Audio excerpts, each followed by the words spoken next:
This is the first time publicly that this part of the story is being shared. TRUCE is Together for Responsible Use and Cannabis Education. The whole point in TRUCE for me was to shed your labels. Put aside that you're a Republican or a Democrat or a Libertarian. You are just a patient. You're a human being who suffers. And cancer doesn't care what label you wear. The story that I was kind of told growing up is just drugs are bad and only bad people use drugs and criminals use drugs. And I was part of the Just Say No campaign. I think it's funny that everybody thinks it's the gateway drug, but it actually... It was the gateway out. It was the gateway out for me. It was the thing that opened up the door to a different life. I knew that I had to convey to them that inhalation is vital. Like if I have a pain attack come on in my face, I don't want to take an oil that's going to take an hour and a half to kick in. I want to take a hit off of my joint and it will take 5 seconds for me to get relief. Now, I had a problem with somebody's religious prejudice interfering with my ability to medicate. I don't know if I believe in a God. Yeah. I definitely believe that there is an energy that we all share. When suffering is the human condition, let compassion be the cure. And when there is important work that needs to be done, I definitely believe the universe works in a way that helps those energies come together to create that change. I was registering people who had never voted and they were in their 40s and 50s. Like what this particular issue did was awaken people. On a couple of occasions, I actually got these elderly patients stoned for the very first time in their life. You are in a position of strength. Do not negotiate. Do not negotiate with the church at all. Marty Stevens, Okay. He is the church lobbyist. And the way he presented to me, if I'm talking to him, I'm talking to the brethren. That's how he presented it to me. And then he used a term that I was just shocked at. He says, because war is coming. I was like, war is coming? What? I got an email from him the next morning. And in the email, he indicated there's at least $5 to $10 million that's going to be spent to try to stop us. He spells this out in an email. The church has just threatened to spend $5 to $10 million and in writing have said that they're going to call on the legislative body for a special session, go to the Chamber of Commerce, the governor's office, they list everybody they're going to have involved. And I remember sitting there thinking, I have this very prominent faith talking about heavy political engagement here. As soon as those lobbyists read it, they were like, oh, he screwed up. He should not have written this. He should not have put this in writing.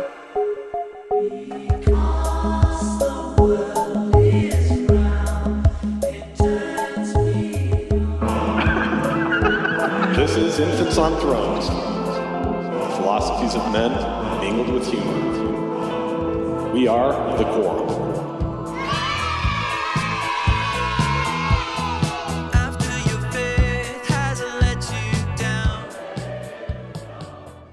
Look for the good in everything. Look for the people who will set your soul free. It always seems impossible until it's done. Look for the good in everyone. All right, let's do it. Okay, so Christine, we are back for part 2. And if I remember correctly, where we left off last time, you had just walked up to the state house. You had discovered cannabis, and I remember when you talked to me on the phone before we started recording anything, you said, I want to be really careful, Glenn, that you know that I'm not claiming that cannabis cured me. It didn't heal me, but it was a pain management tool, and that it was able to get you out of your bed, get you to driving, get you back engaging in the world. That excited you so much that you're like, I got to do something about this. I got to change Utah. I said when I moved out here from Florida, I was going to change Utah. Damn it, I'm going to go and change it. So we're going to talk about today how you did. Yeah, that was a very strange foretelling that I I said to that boyfriend. Yeah. Yeah. I did- before you had premonitions that you knew of. I know. Even before that, I had some weird mission of sorts. Yeah.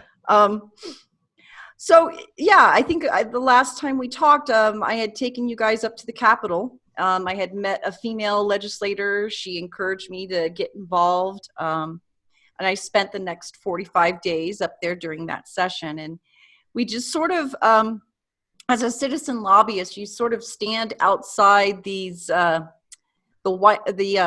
House doors or the Senate gallery doors, and you hope to catch a legislator. You send in notes and you hope to bring them out so that you can share your concerns or wants or desires for a bill.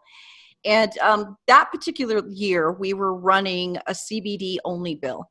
And so I was up there on the Hill helping this lady with her advocacy stuff, but wanting to make sure that I educated lawmakers about cannabis and started sharing my story with people.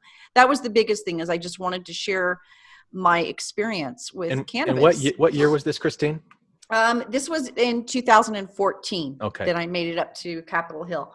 I had been there earlier in the year before, just watching stuff, but never in a active role of trying to push an issue.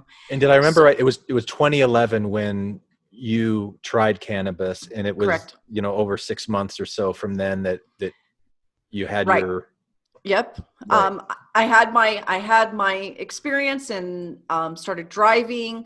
At that point, I had even hired a trainer to help me with my physical body, because bedridden and housebound for so many years, you have really bad body mechanics. I was kind of in a fetal position most of that time, just always in pain, and so I knew that running around after legislators, I definitely needed help with body strengthening. And so during that summer, that's what I was doing. I actually started attending night school, trying to get my mind thinking a little bit more and stuff. And then headed into that session in 2014. So 2013 was a lot of body strengthening and training, and that fall was a lot of mind training, getting myself accustomed to writing papers again and just thinking, because for years you just go, you don't exercise the mind when all you're trying to do is live through the moment of pain attacks. So as I'm up there, I'm sharing with other lobbyists, because everybody stands around waiting for their legislator to come out. So I'm standing around with other lobbyists, and they're asking, oh, who are you? Why are you here? And I share my story. And I get, a very strange reaction. One, people are floored to hear it. They're just like, that is an amazing story. And that will never happen here in Utah. Like they just dismissed the thought of me trying to push for legislation. They just thought it was, lots of people, and I would ask the other lobbyists, have you seen other people over the years who've come up here trying really to get a name out of people? Like maybe I could find more allies, more people to join me. Because at this point in time, all I had was a Facebook page. I had started getting involved in politics a little bit. By 2011, I was realizing cannabis was working for me. I started a Facebook page and started dropping people in the group who had support of cannabis, who were patients, who were politically involved. I just started acquiring people. I would go into different Facebook groups, and I would type up in the corner, you can word search different keywords. Yeah. And so I would word search marijuana, cannabis, weed, all the typical slang terminology, and it would bring up conversations that were happening in those groups. Anybody that had, an intelligent thought or comment or anything, I would private message them. I would share my story with them and ask them if they would be interested in joining a Facebook group working on trying to lobby for some legislation. Does that still work? Where, like Facebook now, where you could type that in and find? It does, actually. Really? You can. Wow, I didn't know that. It's I wasn't really tech savvy Yeah. because during those times that I was down, and it was my son, my oldest son at the time, he was the one that taught me how to use Facebook to start socializing with people. I didn't know how to use a computer. I went down in 1996 with a brain tumor and then was down for a decade and a half. So I wasn't part of Facebook. I wasn't part of like MySpace, the whole online AOL, all that stuff. You know, I just wasn't part of that world. So I didn't really know much about it. And Wow. I learned computerish stuff through Facebook. That's how my son, you know, kind of pointed me in that direction. And That's so interesting. Almost like you got put in a time capsule for 16 years and then you came out, and it's a totally different world from 1996. Yes, exactly. It truly felt like that. And the weirder thing is, for my poor family, like, you know, my husband got his master's degree. He, like, life for them was continuing. You know, they would go out into the world, and you know, the world was continuing. And for let's talk about that for a minute, because I remember you said in 1996 you had broken up with this boyfriend, the one that you flipped off, and you kind of watched yourself in the out of body experience flip him off, which I love that story. Can't get that image out of my mind. But then you had started dating someone else who you ultimately married. And he was also involved there too. And so for this guy to really, I imagine, take care of you during those years, the 16 years. We should yes, let's talk about my ex, because he is an absolutely wonderful human being. Yeah. He was actually the guitarist in a band that I managed. Oh, okay. So the boyfriend that I told you that I flipped off was the lead singer. Okay, so these were like band rivals. So this is like a Fleetwood Mac story. No, exactly. If Stevie Nicks were the band manager instead of exactly.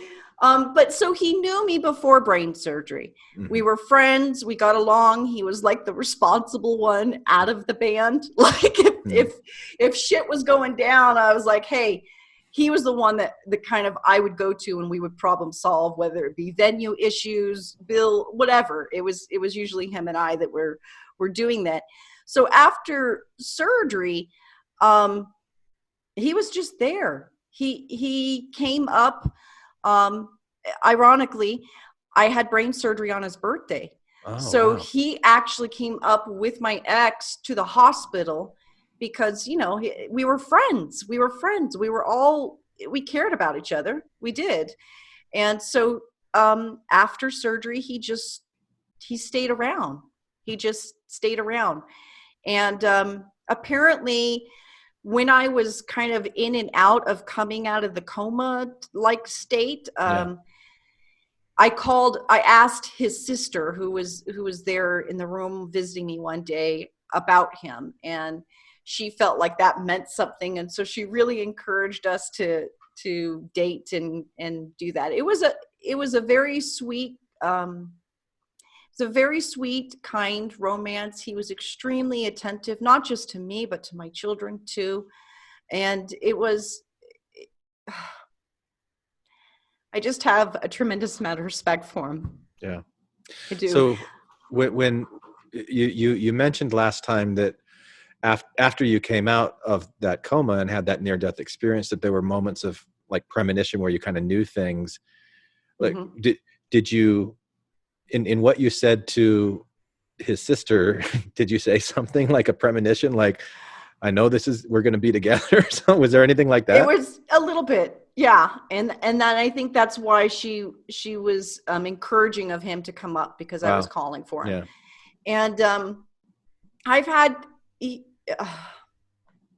It's hard to talk about. Yeah, it is. It was very much a gentle personality compared to my first husband. Yeah, and he took on a lot, taking on a woman who had 2 children and health conditions. So it was a lot for these 20-somethings to take on, and he did, and we endured a lot of hardship. He got through his engineering degree, up at the University of Utah. And those were some hard years. I remember many times I'd be in the emergency room and he'd be studying. He'd be studying, and we'd be in the ER for like hours, and he'd be trying to read and prepare for a final the next day or a test or a paper that needed to be done. And we just had this very strange life of pain and solitude and just working. There wasn't a lot of joyous celebrations. Birthday parties were quiet because it was more times than not, I was down and we needed a quiet household. Not to say that there weren't moments. There were some years that my health was doing well and the children could share with you some wonderful times that they had sporadically. For me, it's frustrating because I remember far more downtime than I do uptime. And the two of you had 2 children together, right? We did. We did actually. We did have 2 children together. And my first son that we had, the pregnancies were difficult. They were always challenging because I had to give up a lot of my pharmaceutical drugs that were a little more dangerous, which meant that I had to mostly use opiates. Oddly, some of the like seizure medications and other types of medications were far more harmful to the fetus than opiates. And so it was always this delicate balance while I was pregnant of trying to maintain and manage these migraines that were just so out of control and this tremendous amount of pain that I was always dealing with, and not using too many opiates or too much medication. Yeah. So, pregnancies were always difficult. But we got through the 2 pregnancies. The 2 boys are 7 years apart. And that had a lot to do with just the physical. And I wasn't sure I even wanted to have children, but that's what happens when you are married and you don't use protection, kiddos. Yeah. Pregnancy happens. Yeah. So, but I had my boys, and we just kind of try to have some kind of normal life. It was just like any other family that has chronic illness, and you make do. You figure out how to make things work, and that's where Brian, and that's my ex, was an absolute hero in my eyes. There it was a lot to live like a sick person and not be sick. He lived a life of caregiving, and I'm sure it had its moments of just real heartache and frustration, especially when I was going through diagnoses. Oh my heavens, that's the worst. Trying to hunt down what's going on with you and being referred to specialist after specialist, and then just being mistreated. You spend a lot of time in the medical community chasing down help, and people start to question, are you a drug seeker? What's going on? You have a lot of doctors, you're on a lot of meds. And it's hard because, then Brian would have to deal with my emotional breakdown of why do they mistreat me? Is there something wrong with me? All that anxiety and depression that comes with, just gosh darn it, trying to find help. Yeah.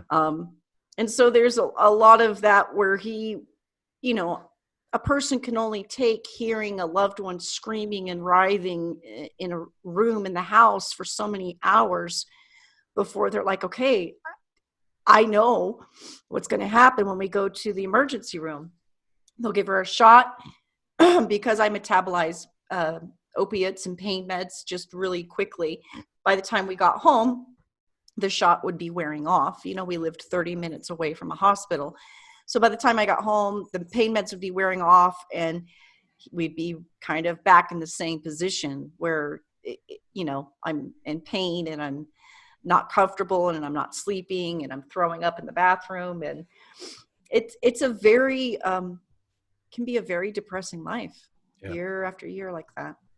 So finding cannabis and getting relief, knowing that it could give me that reprieve from those attacks. Like I said, cure to me would be that I took cannabis and I don't have any more pain and I don't have any more illness or condition. And that's why I told you, like, it's very important that people understand when I talk about cannabis changing my life and saving my life, it didn't cure me, but it gave me a better quality of life that is so meaningful now that's why I felt the need and compelled to help change policy in the state. So patients could do this and not worry about reprisal from their government. It just made sense to me. So being up on the Hill and sharing my story about cannabis was extremely important. And I had the support of the family. Brian was very supportive. The kids were very supportive. And at the time, my youngest was 3, almost 4 years old. He was in preschool when I started advocating on the Hill. And he's 13 now, just for the record. And it was an interesting thing to go literally from being in bed, rolling up on the Hill and just chasing down legislators. It was a very interesting experience learning from all these lobbyists how the system worked, understanding a little bit more about the political play, who the power players were in my state, what role the LDS Church played in my state in regards to things. Because I heard a lot of like, oh, the church won't allow that. And like I referenced in our previous conversation, moving to Utah, I really had no idea what it was like here. I lived outside in the mission field, outside of Utah. I didn't know what that meant. Well, the church won't allow it, because I wasn't following politics too much until, just recently with this issue. I didn't know the heavy-handed influence there was going on. I think I assumed that there was. I just didn't understand to what degree there was. And so while 2014 rolled around, we saw the passing of a CBD bill. It was the first CBD bill in the country, and it happened here in Utah.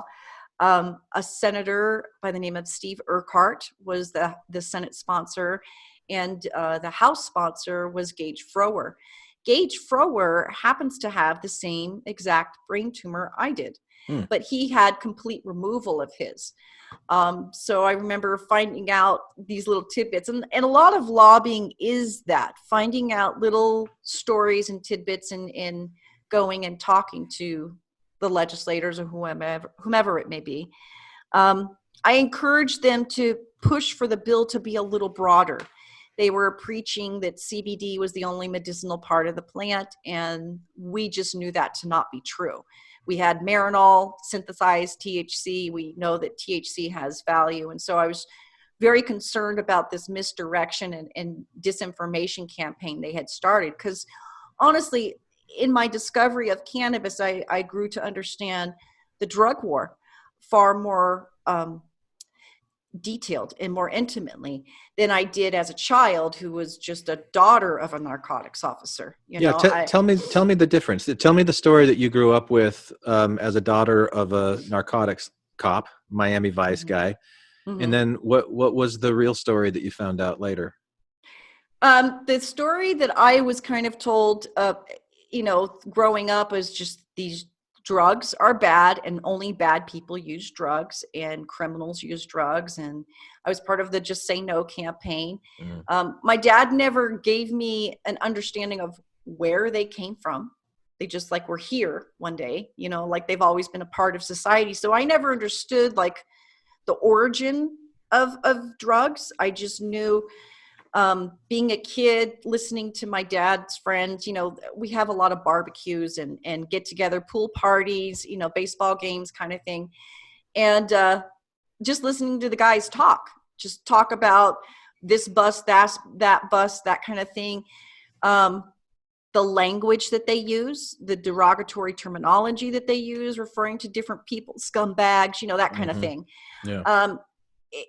They were nameless boogeymen, and I didn't understand who are these bad people out there? Where do they come from? How does this happen? I never really truly understood it. You know, I had this negative connotation about anybody who used drugs, and even cannabis, especially like marijuana, was this really bad thing. It was a really bad thing. And so I had this very, very naive and sheltered view on what drugs actually were, and only bad people used them. You weren't alone. Yeah. You were not alone. Right. Yeah. And so many people believe that. So for me to venture down this road, and like I mentioned before, I'm not sure if it was on our very first phone call or our last podcast at this point. But I have experimented with cannabis. It's not to say, and I don't want your audience again to think that like I woke up and like, boom, this thing, like I managed a ban. A joint got passed around at a party or two. I did partake in those occasions. It got me high. It wasn't mitigating I wasn't using it to treat a migraine in the, you know, at the moment. And so, in this context, everything sort of shifted. And in my learning about the drug war and learning about drug use, you start to hear certain terminology. And one of the terminologies that I came across was set and setting. Yeah. And I thought, oh, this is a very interesting sort of concept. In our partaking of pharmaceutical drugs, we have a set and setting. And if you think about it, you have a sterile environment with a physician who's wearing a lab coat. You go into the doctor's office, everything's clean, everything's sterile. You have a polite conversation. And then your doctor turns into a drug pusher. He pulls out his script and he writes you some prescriptions, you know, to treat your health. But there is a set and setting there. So when you do go purchase your medication at the pharmacy, there's a set and setting there. Clean, sterile environment. It's given to you in a, you know, a container that has your name. All of this is part of our culture, brainwashing of sorts, telling you this is how medicine is supposed to be used. Yeah. And we really removed the word that I learned as a folklore, or when I was studying folklore, is acculturation. Acculturation. Instead of brainwashing, which means the same thing without the negative baggage around it. Yes. We were being acculturated. That's exactly, and that is far more kinder and appropriate, because I don't think necessarily that it's always with malice intent, but there's definitely motives. Yeah, and consequences. You know, for sure. Unforeseen, maybe unexpected, unintended consequences of us versus theming. Yes, and we do have that a lot with when you deal with authority, like, you know, situations. So as I'm navigating through this space, I'm learning a lot all at once. I'm learning how to use Facebook and a computer. I'm learning a lot about politics. Yeah. I'm learning a lot about drugs and drug policy and the background of that.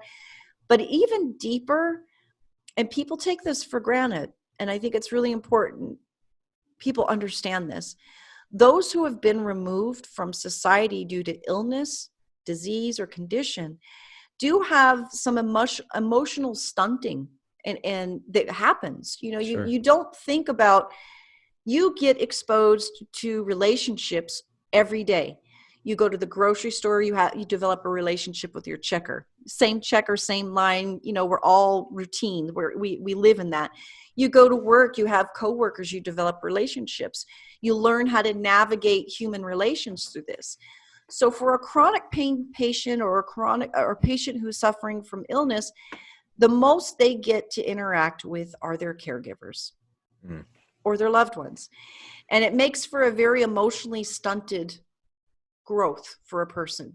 So not only am I navigating all these different facets of trying to push some type of cannabis policy or awareness, I'm also trying to navigate relationships with people who I don't know, and learning what levels of trust, what, you know, different facets of all of this are happening all at once. And it is emotionally exhausting. It is the amount of brain power needed to navigate all this data download all the time is exhausting. And I'm a brain injury patient. Yeah. And so there's a tremendous amount of everything that's going on. And somehow I'm able to manage this. And I don't doubt that it's because there is a higher presence guiding this. I think I told you in our very first phone call is I don't know if I believe in a God. Yeah. I definitely believe that there is a energy that we all share. And when there is important work that needs to be done, I definitely believe the universe works in a way that helps those energies come together to create that change. And I started feeling a little bit of that gravitational pull as I was meeting people and hunting people down and adding them to my Facebook page. I was having private conversations. People were asking if they could call me. I was developing and feeling this energy pull happening. And so I started to continue collecting patients and information, and it grew. Like I said, 2014, by this point in time, there were some LDS mothers, some Mormon moms from Provo who were pushing the CBD only law. And I met with them, asked them if they would consider opening it up, and they just were really focused on just CBD. They just wanted to do that and kind of move on. I decided that wasn't enough.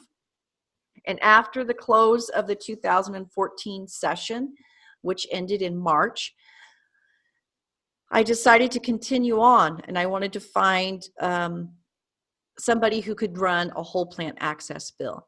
We started to do outreach in the community. We were going to festivals and doing tabling events, selling T-shirts, getting people on email lists, that kind of thing, just raising awareness that there was an organization willing to champion this issue. I would have other patients with me at the booth. We would have cancer patients, MS patients, Parkinson's, veterans. We had all types of different patients advocating, sharing their story, getting people on email lists. We did this all through 2014 summer. And then by the end of the summer, I was told by another advocate and supporter who she worked on mandatory minimum sentencing. She was an advocate in that arena. She said she heard a rumor that there was a senator who was wanting to run a whole plant access bill on the Hill. And I wanted to meet the senator. I had to share with him my story. I really truly thought this is the moment. This is the Schoolhouse Rock moment where I go and I share with my legislator this problem, and then he takes this as the quarterback and runs it, and boom, there's a law. That's what I thought was going to happen. But when I sat down with this senator to share my story, he was very taken back and asked if I could please follow him to the next meeting he was going to, because he only gave me 15 minutes to meet with him. These senators meet with all kinds of people all the time. I said, sure, I could come with him to the next meeting. The next meeting we rolled into was with some pretty powerful players here in Utah, politically speaking.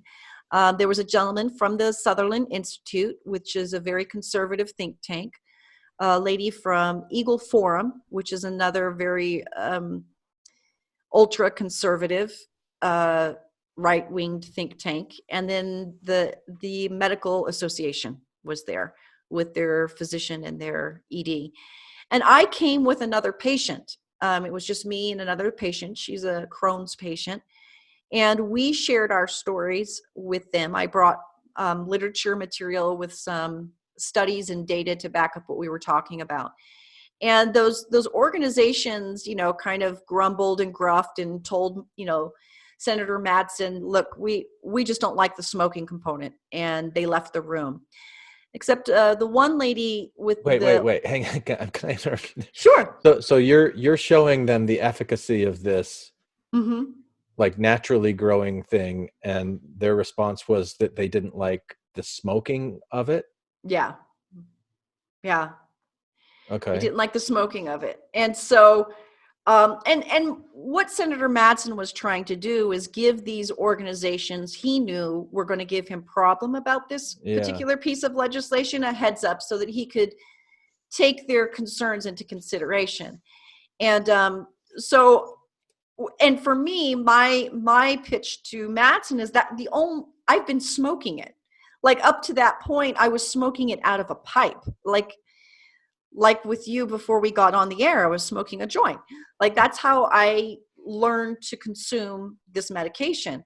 And so when it was the lady from the UMA says, oh, we don't like smoking.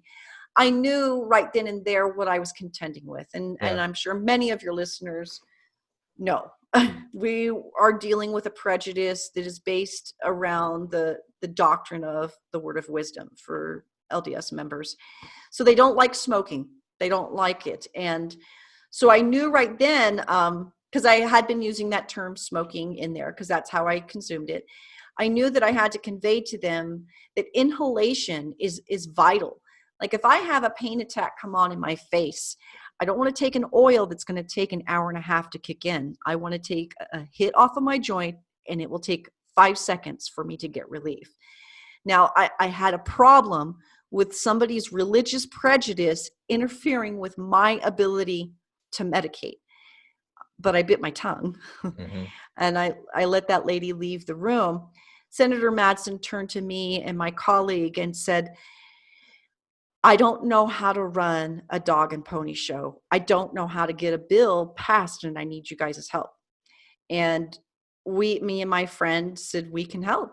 We had no idea what we were doing, but we said we can help. Yeah.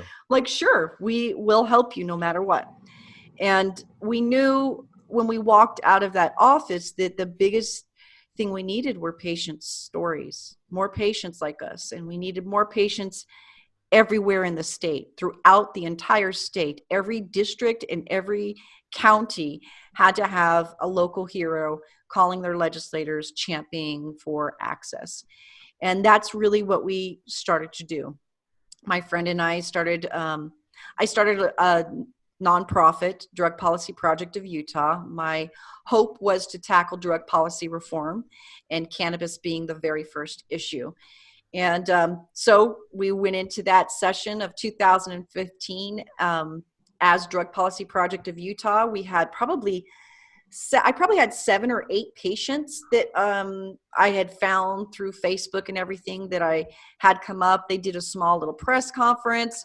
We were advocating on the Hill. I was having them come up and meet with legislators.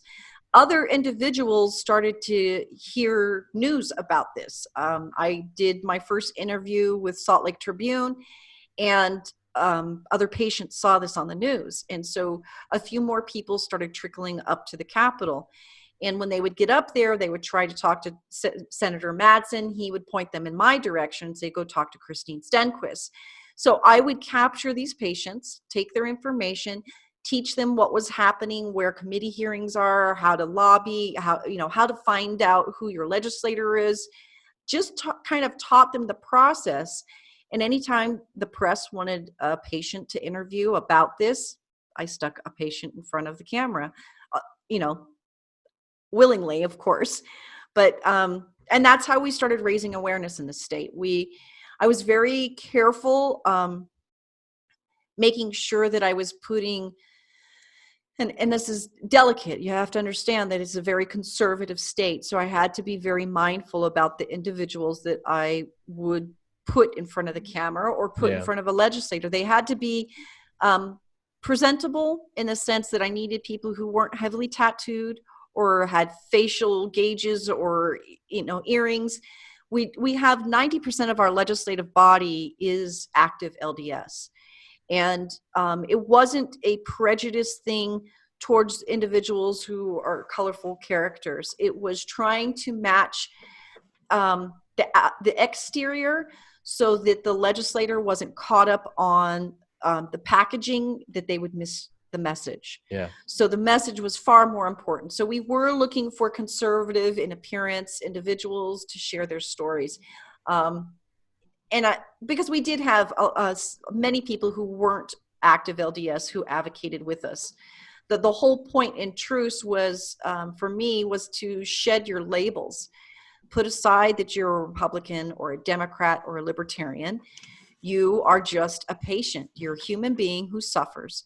And what we're trying to do is raise awareness that we all suffer.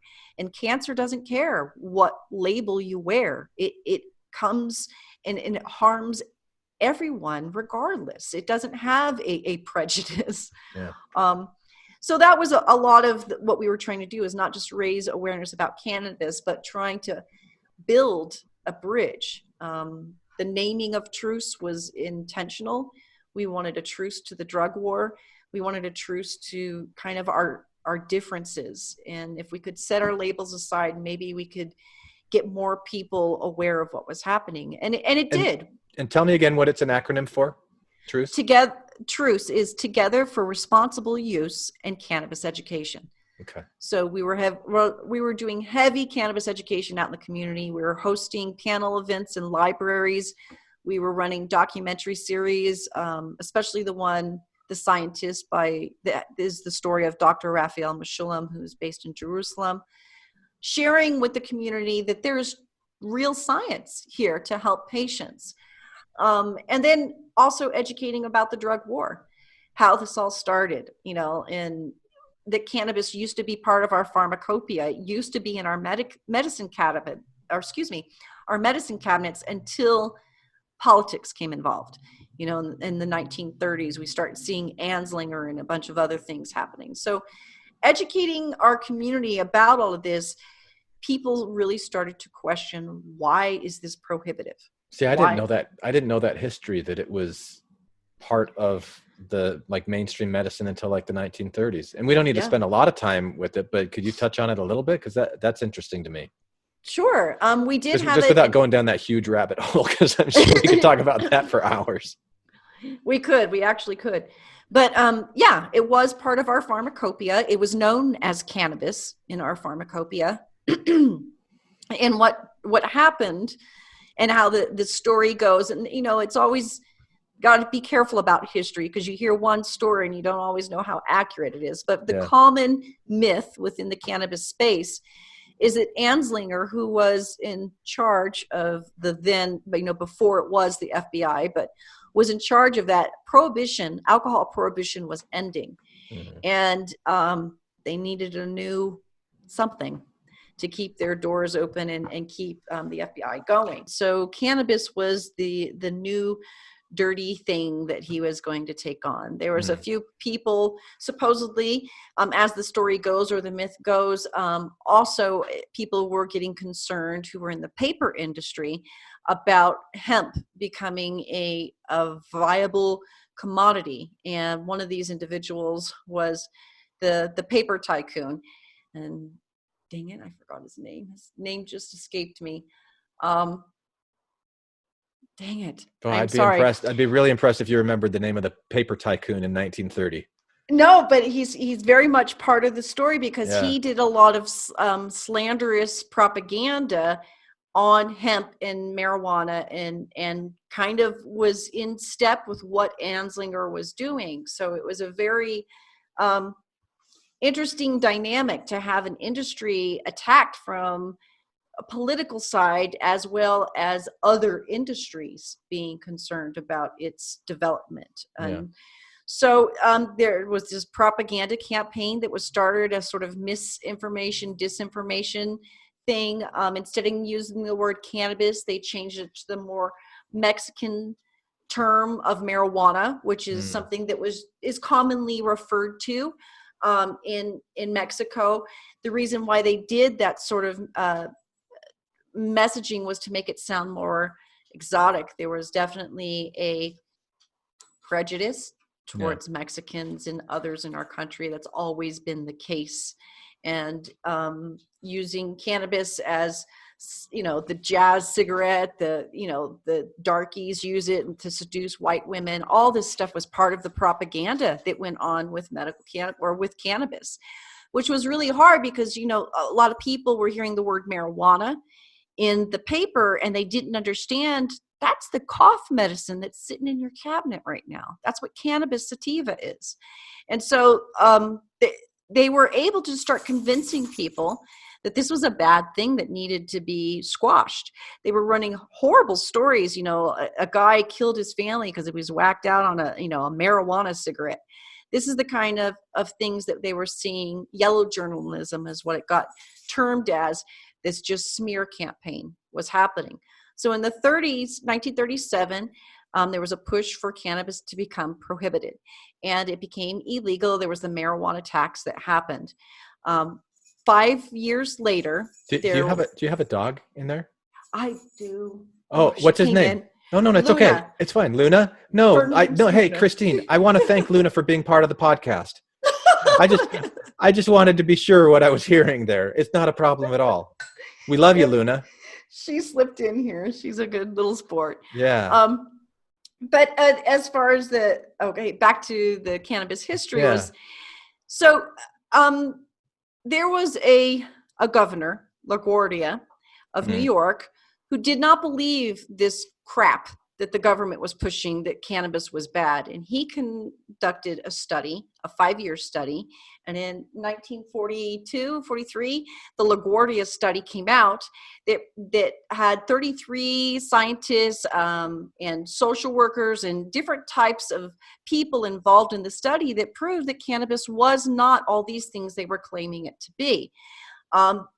Anslinger quickly had that study destroyed. And again, your listeners, I'm not making these new things up. You can Google search this. This is the stuff that I found and shared with my dad. Like, you don't understand, Dad. Like, we've been lied to. This history has been lied to. And so sharing that information with him and with others, people started to really question, well, then why is it prohibitive? Because then you start to go through the whole history. So in 45, it's, we have this study that squashed, and over the next several years, there was just this hushedness that there wasn't really anything going on.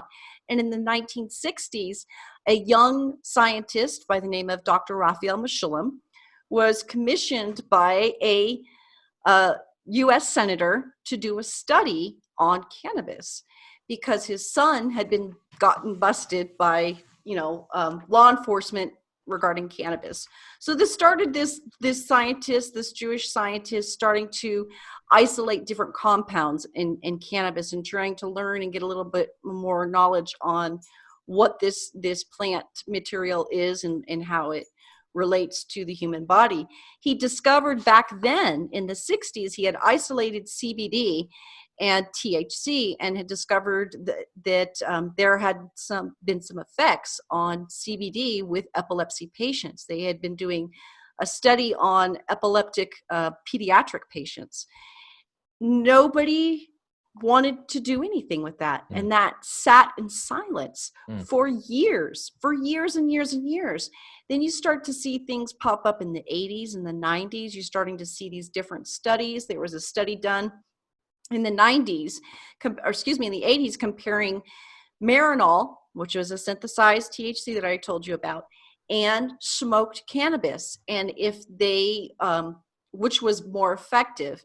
In the study, the patients said that the smoked cannabis was far more effective for them than the Marinol, but Marinol is what we have on the market. Because the Marinol is a synthesized THC made in a lab? Correct. But that's what we have, and we still have cannabis as a Schedule I substance.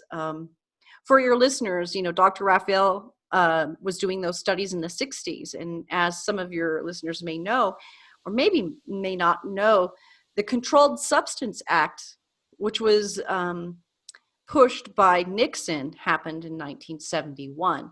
So we have Prohibition, the Marijuana Tax Act in 37, this year of just dry spell of nothing going on, crackdown on, cannabis. And then in the 70s, we have this major rescheduling and the structure of the Controlled Substance Act. That's where we come in with the schedules, and cannabis being in a Schedule I, meaning there's no medicinal value. So it's learning this sort of deeper history about drug policy in our country and where it stemmed from, realizing that it was racially motivated. It just starts to grate on your nerves a little bit, because for me, seeing how much it affected my health and gave me such positive results, to think it was prohibited because of a political agenda, and that we've been locking human beings up in cages and destroying communities because of that, because of politics, it infuriated me. I just couldn't, I was at my wit's end over this. I mean, I remember my father telling horror stories about these undercover raids that he was part of. And looking back in 40-year-old eyes at the child hearing these stories, I'm like, all this stuff could have been avoided. Like, I just don't understand why drug policy shaped the way it did in this country and made enemies out of people who were struggling with substance use and abuse. It was very strange to me. And so learning about the cannabis history, I started speaking. I've spoken at the colleges. I bring a panel. People who are on my board. I have a pain physician. I have a neuroscientist. I have I had a lot of people who had skill sets that could really benefit sharing their knowledge with the community. I had a licensed clinical social worker who specialized in harm reduction and, drug harm reduction. She was a user of hard substances and went through a program and got rehabilitated, and she now tries to help addicts with that. So we had a lot of wonderful, talented people part of our organization hoping to raise awareness. Utah has an opiate overdose death rate that is outrageous. I mean, for the longest time, we were fourth in the nation. We've now slipped to number 7, and it's not because our numbers improved. Unfortunately, other states have gotten worse with their drug addiction issues. So for me, when I started campaigning here in Utah, it wasn't just that I was mitigating my symptoms. I'm luckily blessed that I didn't have an addiction issue. My body was dependent on opiates, but I'd never gotten to trouble of drug seeking where I was doctor shopping. Yeah. But definitely the dependency was there, and cannabis offered a major relief for that. And so that was truly helpful and beneficial for me. And then when I started pushing for cannabis and talking about these other issues, this history about our drug policy in the country, and why are we locking up individuals when we see that this particular plant has so much medicinal value? How much of your recovery do you attribute to using cannabis compared to going off of these other substances? Because I'm sure that both of them had an impact. Absolutely, both had a tremendous impact. Well, because coming off of the pharmaceuticals, I lost close to 100 pounds, lost about 85 pounds because I was so sedated, and the pharmaceuticals just made me crave junk food. Like you're not moving, so you're just eating and you're just gaining weight, and it's horrible. But coming off of the pharmaceuticals, I craved healthier food. It was a whole system reboot that happened. And that's why I'm like, it's not just cannabis, but it was the catalyst for me. And I want to give it that acknowledgement. It definitely was the catalyst towards health improvement. But it's not the end of the journey for me. It was a gateway out of pharmaceutical drugs. I think it's funny that everybody thinks it's the gateway drug, but it actually it was the gateway out.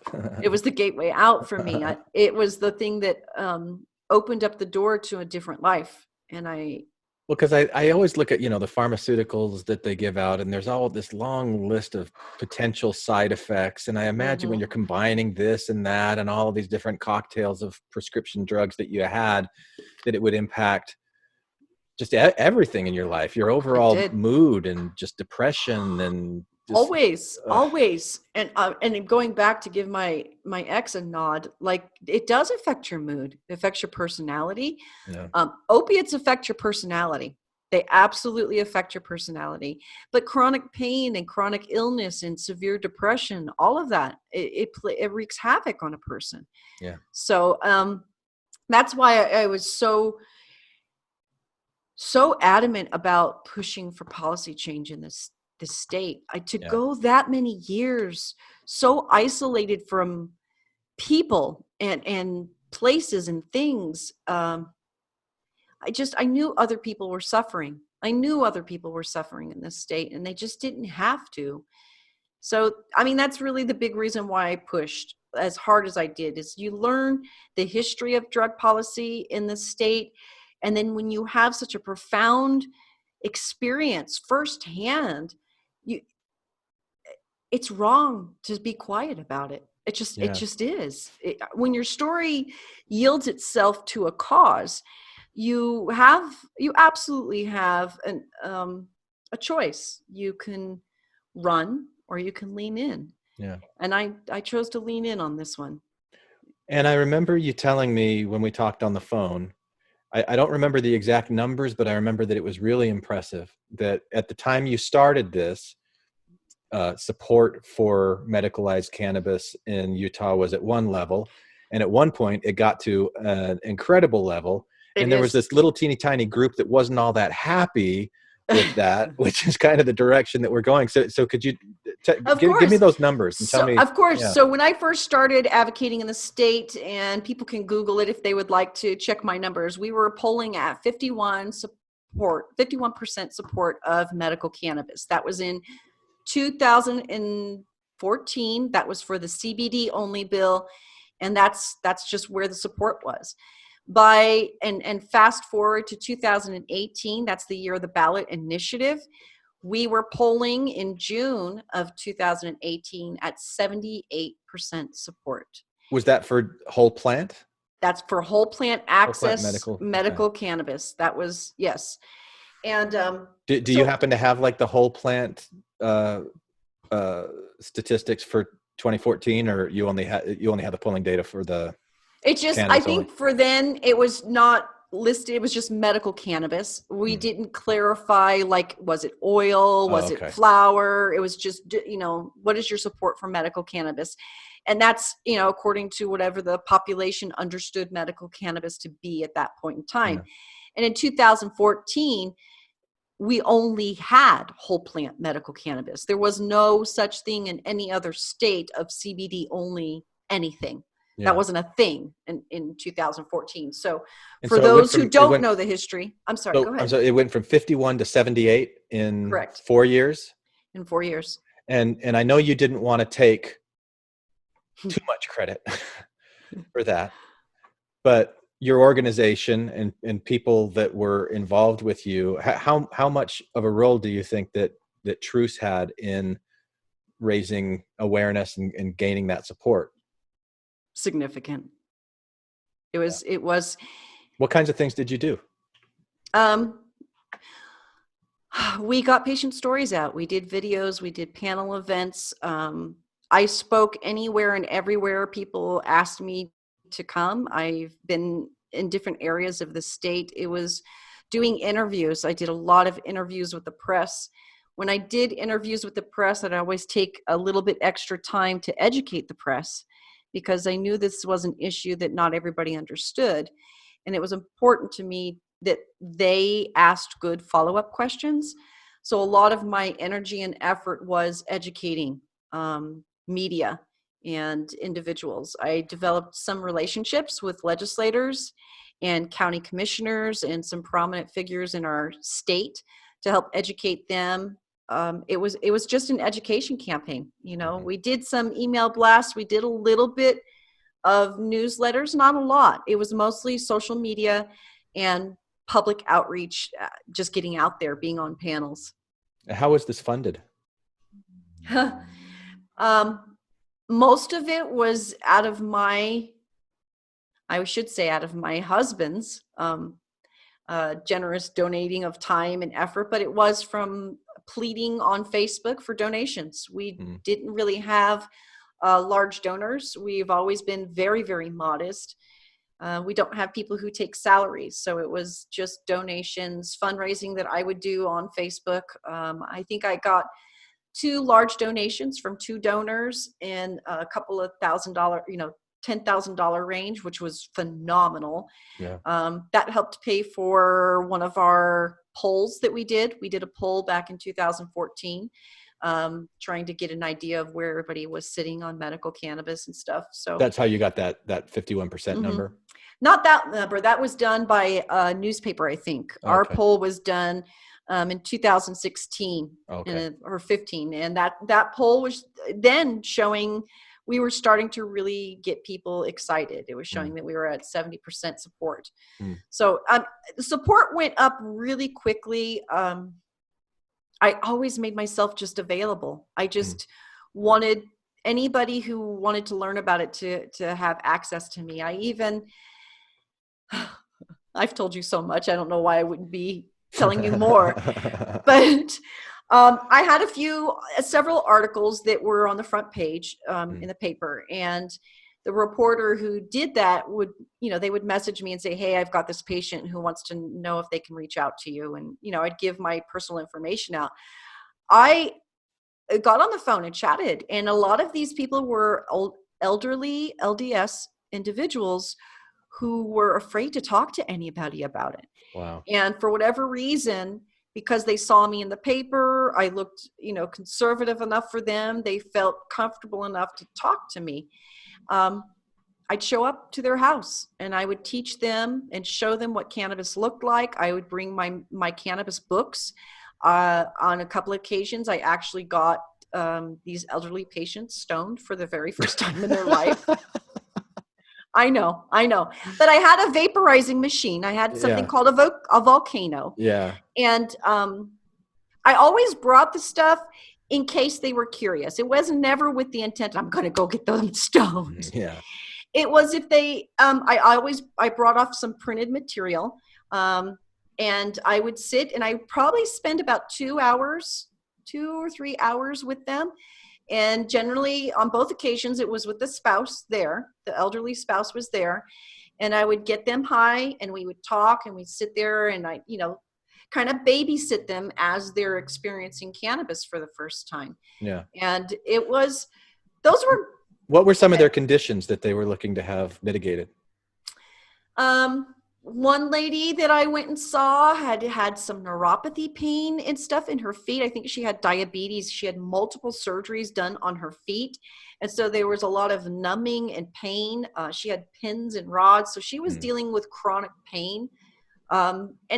And for while we were there, we had a great time. We got to visit and talk and, she got to relax. And that's a little bit of what cannabis does. I don't know if it ever completely took away my pain, but it definitely provided distance between it. Yeah. It has a dissociative property to it. And while I was in that space with these patients, I just would do talk with them. Like, people don't understand the loneliness that goes on with being somebody who's always sick, always sick. Your loved ones don't want to hear it anymore. Yeah. And so these moments when I would spend time with these patients, another patient was a cancer patient, another patient, MS patient, Parkinson's patient. Goodness. There's some of these patients have some very complicated diseases and conditions. EDS, Ehlers-Down syndrome is a very it's a genetic condition, and it attacks the soft tissue between your joints and stuff and makes you dislocate. Yeah. So I've met so many different patients that I've gotten stoned with. Yeah. But it's been such a beautiful human bonding experience, trying to share with them that they have the ability and power to kind of treat themselves. But for me, again, it was a sort of a whole package deal. I'm not somebody that just says, hey, this is cannabis and it's going to cure everything. It's not a panacea. It's just not. And that's what I would tell these patients that I would sit with, like, look, this is going to give you some relief, but you got to do other things. You got to cut back on your meds where you can.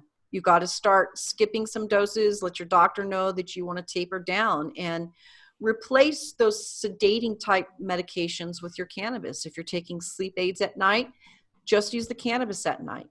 And I would get reports from people. They would report into me. I had one gentleman tell me he got rid of 70% of his pharmaceutical drugs.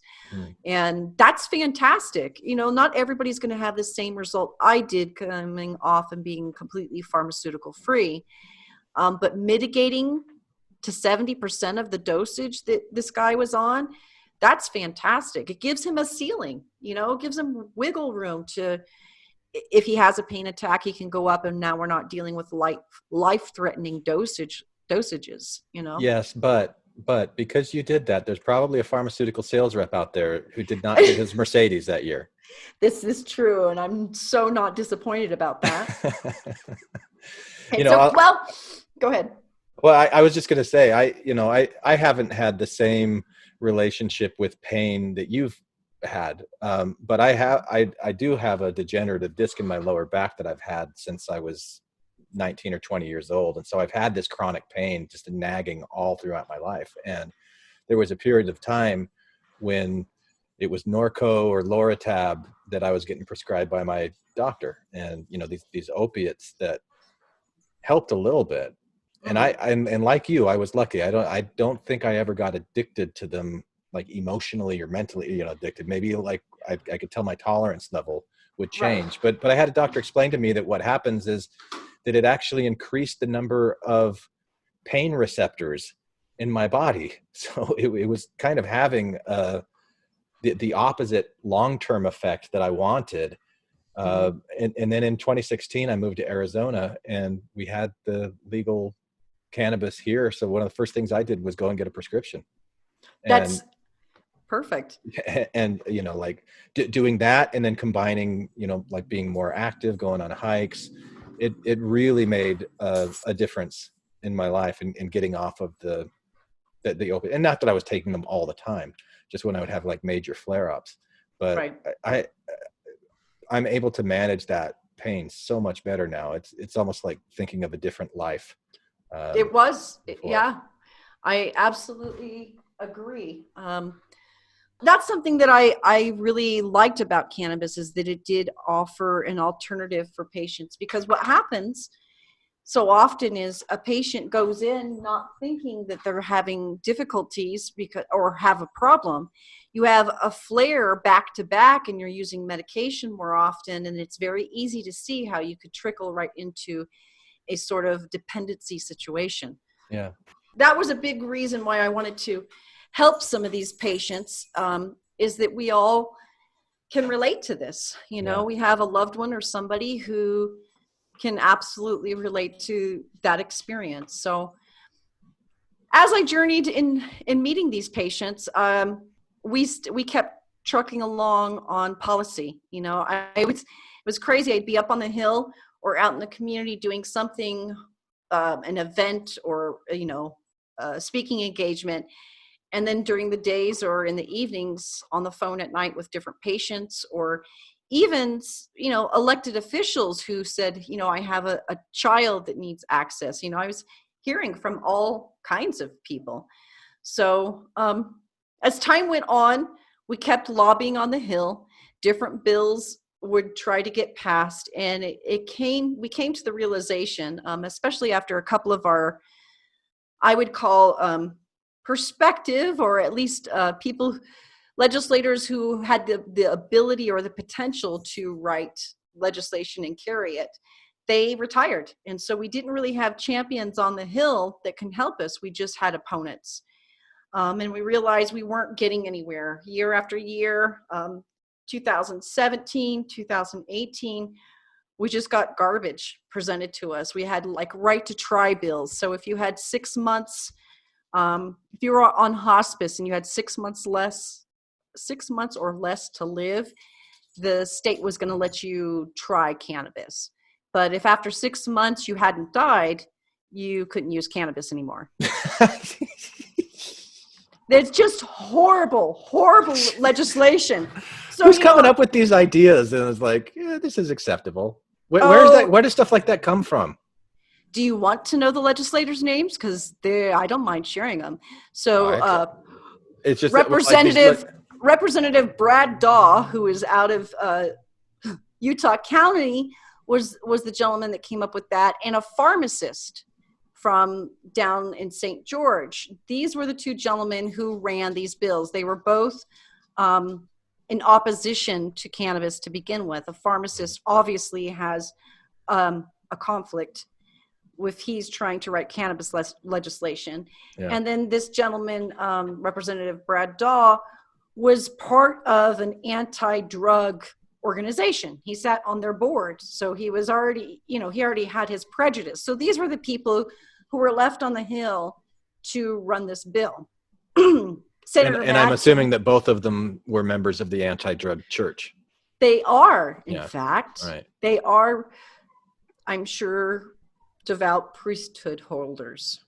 Yes. So these men did not want to engage with the patients and with us. We were already labeled as the opponents because we worked with Senator Madsen. Senator Madsen, for your audience's little tidbit of knowledge, was the grandson of Spencer Kimball. So, Benson. And it was good to have somebody who was the grandson of a prophet, but it came with some baggage. The church had a problem with us from out of the gate. Mark was sort of brand this rebel rouser of sorts, and we were just this. I was cautioned and begged, told, don't engage with this legislator. Don't, he doesn't have the best reputation, in the sense that he is a maverick. He kind of does things his own kind of way. I didn't know anything about his politics. Is he an active Mormon, or is he? Yes. But he's an active Mormon who thinks his own thoughts and goes his own way. Yeah. I mean, he's a Republican. He was libertarian leaning. So I don't know if that helps guide you a little bit. He was just a different. He was a liberty-minded Republican in a very conservative red state. Mm-hmm. So he was, I don't know how else to phrase it like that. I mean, I didn't know much about him and his politics. Like I said, I've been bedridden, housebound, so I wasn't following these things. I just knew he was a senator who was wanting to run this bill, and I wanted to give him whatever chance he could at making a good show of it. Yeah. So we definitely had the establishment against us from the beginning. Can I ask you with Senator Madsen, because Yes. I understand what your motivation was. What was his motivation? Why did he get behind? Oh, sure. He had, like you, a back injury. He has some disc injuries from, I guess, playing football as a teen, or maybe it was in college. He was on a fentanyl patch, just like I was. His fentanyl patch, the reservoir in the patch burst, and he OD'd. Oh, geez. He had been moving some bags of dirt from one end of the yard to the other, and that's when he thinks the rip happened, because he felt really tired, and he told his daughter, come wake me up in 10 minutes. I got to lay down. And his wife found him, and she resuscitated him. They went to the emergency room, and they brought him back. But it was his physician that told him that cannabis might be a better alternative for pain. And so that's why he got on board and wanted to do this. But at this time, when the physician recommended that to him, was there any legal way for him to get it? No. And then he, saw the CBD movement happened, the children that they brought up there with epilepsy, that pulled at his heartstrings, and he felt like they didn't go far enough, and that's why the following year in 2015 he wanted to go further. Okay. But the epilepsy moms that got their CBD oil had made a deal with the legislators that had worked on it, that they wouldn't come back and push for more. Well, I wasn't part of that bargaining. Yeah. I didn't make any deals with anybody.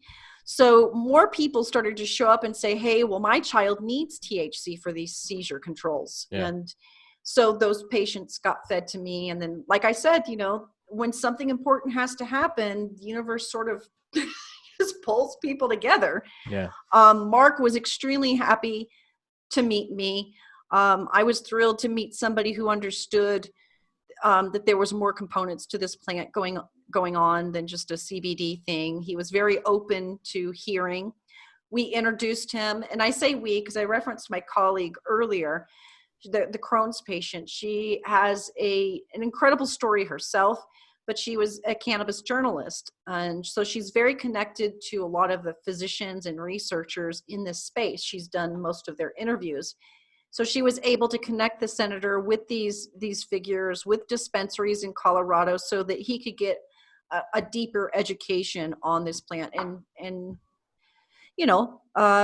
argue it on the floor in the House and the Senate, try to give it some weight. So we did our best as advocates, as just, people in the community, to educate our legislators and our community through the policymaking route, through the work on the Hill. And it just didn't get anywhere. So we did decide, in our state, we have a ballot initiative access. It's part of our Utah Constitution that the people have the same legislative power as the legislators. So we're on equal footing, meaning we could run a ballot initiative. And but the initiative requirements are quite ridiculous and extensive. You have to get 10% of the vote of the people who registered to vote, like in 26 of the 29 states. It's our counties. It had a lot of different little hoop jumping we had to do to get something onto the ballot. So in 2016, after that session ended and Senator Madsen retired, we decided that we had to do a ballot initiative. And we decided in 2017 to file an initiative. We were still advocating on the Hill for policy change, but at that time we filed language for a ballot initiative. I was one of the petitioners for that, and got it on to the signature gathering part of the campaign, which is a 319-day window. You have 319 days to collect. We had to collect 113,000 signatures, and we collected a raw 200,000 signatures in the entire state. We got 27 of the 29 counties collected. We did an amazing job doing it, but we had a lot of opposition the entire time. As we were gathering signatures, there was a lot of negative ad running going on. Those groups that I mentioned, the Sutherland Institute, the UMA, and the Eagle Forum, years earlier when I was in that meeting, these guys definitely became the opposition. They were our opponents. They were constantly out in the community propagating lies about the bill. Hi, I'm an executive from the marijuana industry. And I'm a real Utah mom. I want you to vote yes on Proposition 2 to legalize marijuana here in Utah. And I want you to vote no, so we can take the time to draft something better for Utah that will protect our kids and ensure we don't make the same mistakes we've seen in other states. Do you not want to help people? Marijuana helps with seizures, opioid addictions, pain relief. The list goes on and on. Let me be very clear. It's not medical marijuana I have a problem with. I understand it has its health benefits. It's you I have a problem with. This bill wasn't written by the state of Utah. It was written by big business with special interests. You. It was written by you. It's designed specifically to benefit him. You know, that's not true. It also helps my business partners. That's what I'm talking about. He's trying to push this bill through because it'll make him millions. Let me give you an example. If we pass this bill, the state of Utah won't receive a single penny in sales tax from the sale of marijuana. Even Colorado and California receive sales tax. How is that fair? Who benefits? Him. Well, you don't charge taxes on other medications. Yes, but this bill isn't treating marijuana like other medications. For example, this bill says the medical doctors won't be the ones prescribing the doses. That will be left to the dispensaries, who, by the way, make more money for selling larger doses. That's just crazy. This bill also allows dispensaries to be built as close as 600 feet from the schools. Who benefits from that? Not our kids, that's for sure. We're just trying to create as many dispensaries as possible so everyone can enjoy this wonderful weed. And another thing, his bill says if someone is high on marijuana, they get into a car and drive, and as long as they have their card on them, they can't get a ticket for driving under the influence. Are you kidding me? Does that protect our kids? Hey, come on. And here's my favorite one.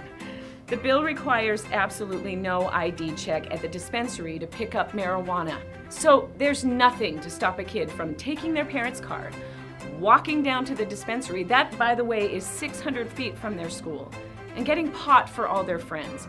None of this is good for Utah. It's just good for him and his special interest cronies. Honestly, I don't care how this affects you or your community. To be honest, I've never even been in Utah, but I have heard that everyone there is pro-medical marijuana, so I can pretty much put whatever I want in this bill and get away with it. And, there's nothing you can do to stop me. Oh, yes, there is. Right, Utah? He just said he doesn't care. Vote no on Proposition 2 and send a clear message that we won't be rushed into something that doesn't benefit Utah families. And I've just scratched the surface of what's wrong with this bill. I encourage you to read all 28 pages and discover why Governor Herbert, Utah Medical Association, Utah Sheriff's Office, and many others are standing against it. Join us. This election day, vote no. So what happened, we got signatures gathered all the way to 2018 was when we had to file all the signatures and have them certified. So April of 2018, we filed all of the signatures and we qualified on 420. We qualified on 420, which for some of you who know, that's sort of a cannabis holiday. Why? And, Why is it? As the legend goes, Yeah. and it is a myth and a story. There was these California teens that would gather every day after school at 420 to go smoke weed, and so it's become sort of this, part Was of it like the in a culture. Green Day song or something like that? Or It may have been, but the 420 thing has been around since the 70s. oh, has it? Okay. Yeah. But there might be a Green Day 420 song. Yeah, I don't- There yeah. very could be. Yeah. But so let's see. So you were getting a lot of opposition as you were getting these signatures together. So we got the signatures filed, and the church decides to come out against it, against Proposition 2. So they put out a statement the day after we certify. I think it's on 421.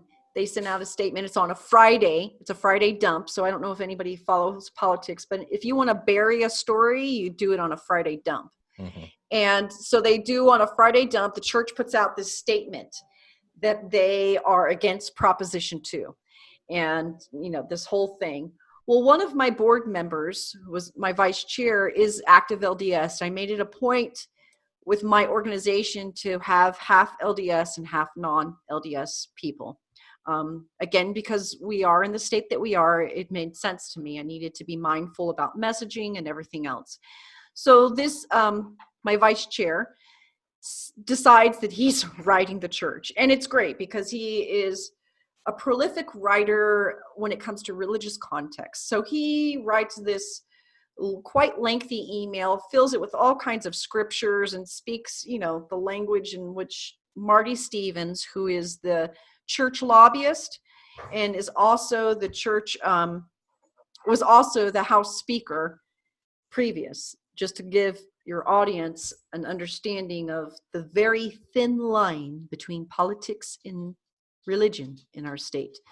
So the church lobbyist was the former Speaker of the House, and my vice chair writes him an email, just distraught over what the church is doing, and how they're harming and affecting so many of their members. Because our fight and our contention has been that the church has not come out against medical cannabis in any other state.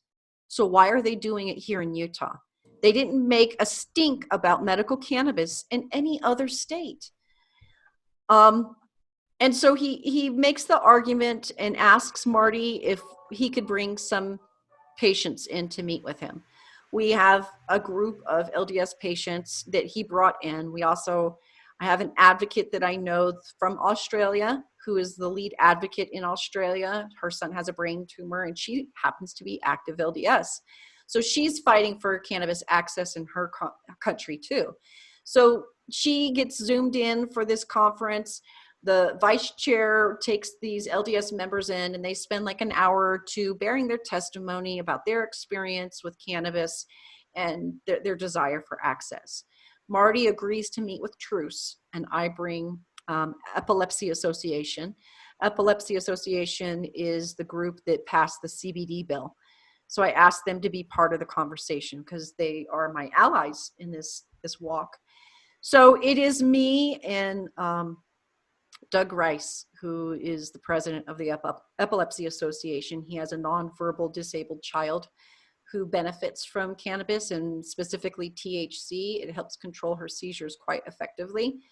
And their ED is in the meeting. Me, my board chair and vice chair are in the meeting with the church.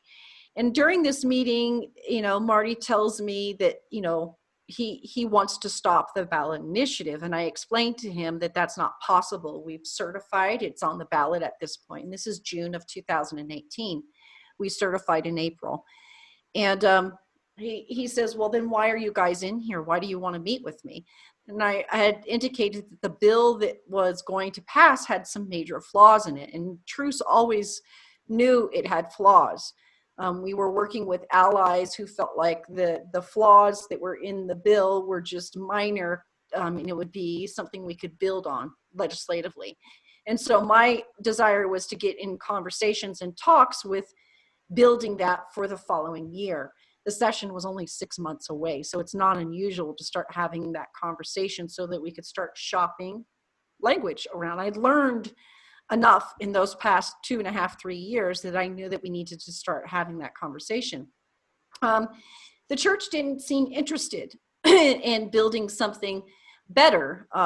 They wanted to squash Prop 2 and revamp it entirely. And he had indicated to me, well, you guys come up with what you want to do. Go ahead. Yeah, when you're talking about the church here. Yes, I'm sorry. Yeah, I mean, who is representing the Mormon Church in these activities with you? Marty Stevens. Okay. He is the church lobbyist. So I'm in the church office building.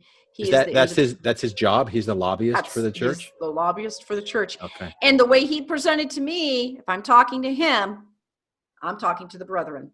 That's how he presented it to me. So, and not just me, but to all of us, this is stuff that is going to the brethren. They are aware of all of our conversations and everything. So, Marty, we kind of end that meeting. It was like an hour-long meeting. It wasn't too terribly long, but I could sense that things were not really kosher. He had indicated that he hopes that we can work together because there are definitely people who don't want this to happen. And then he used a term that I was just shocked at. He says, because war is coming. I was like, war is coming? What? I remember leaving that going, well, that's such a very strange way of framing that. Me and Doug were a little taken back by it, but we thought it was a positive meeting, at least a first step for us to maybe potentially work with the church at I don't know, policy the next year. What do you think he was trying to tell you by saying war is coming? I think he was letting me know that the opposition was definitely gearing up to really kind of beat the crap out of Prop 2 because we had certified. And I got an email from him the next morning. We didn't have to think too long to figure out what it is he was getting at. So we all that attended the meeting all got an email. And if you want that, I can send that to you because at this point I'm not hiding anything. And in the email, he indicated his desires to, of course, protect the children, always the children, protect the children, and that they needed to come up with an agreement. And if they could find something, they're going to contact the Chamber of Commerce. They're going to contact the legislators. We're going to have a special session, and we'll do all this. And if we don't do all this, there's at least $5 to $10 million that's going to be spent to try to stop us. He spells this out in an email. And I'm reading this the next morning as I'm sipping my sinful tea. And I'm like, holy shit. The church has just threatened to spend $5 to $10 million and in writing have said that they're going to call on the legislative body for a special session, go to the Chamber of Commerce, the governor's office. They list everybody they're going to have involved.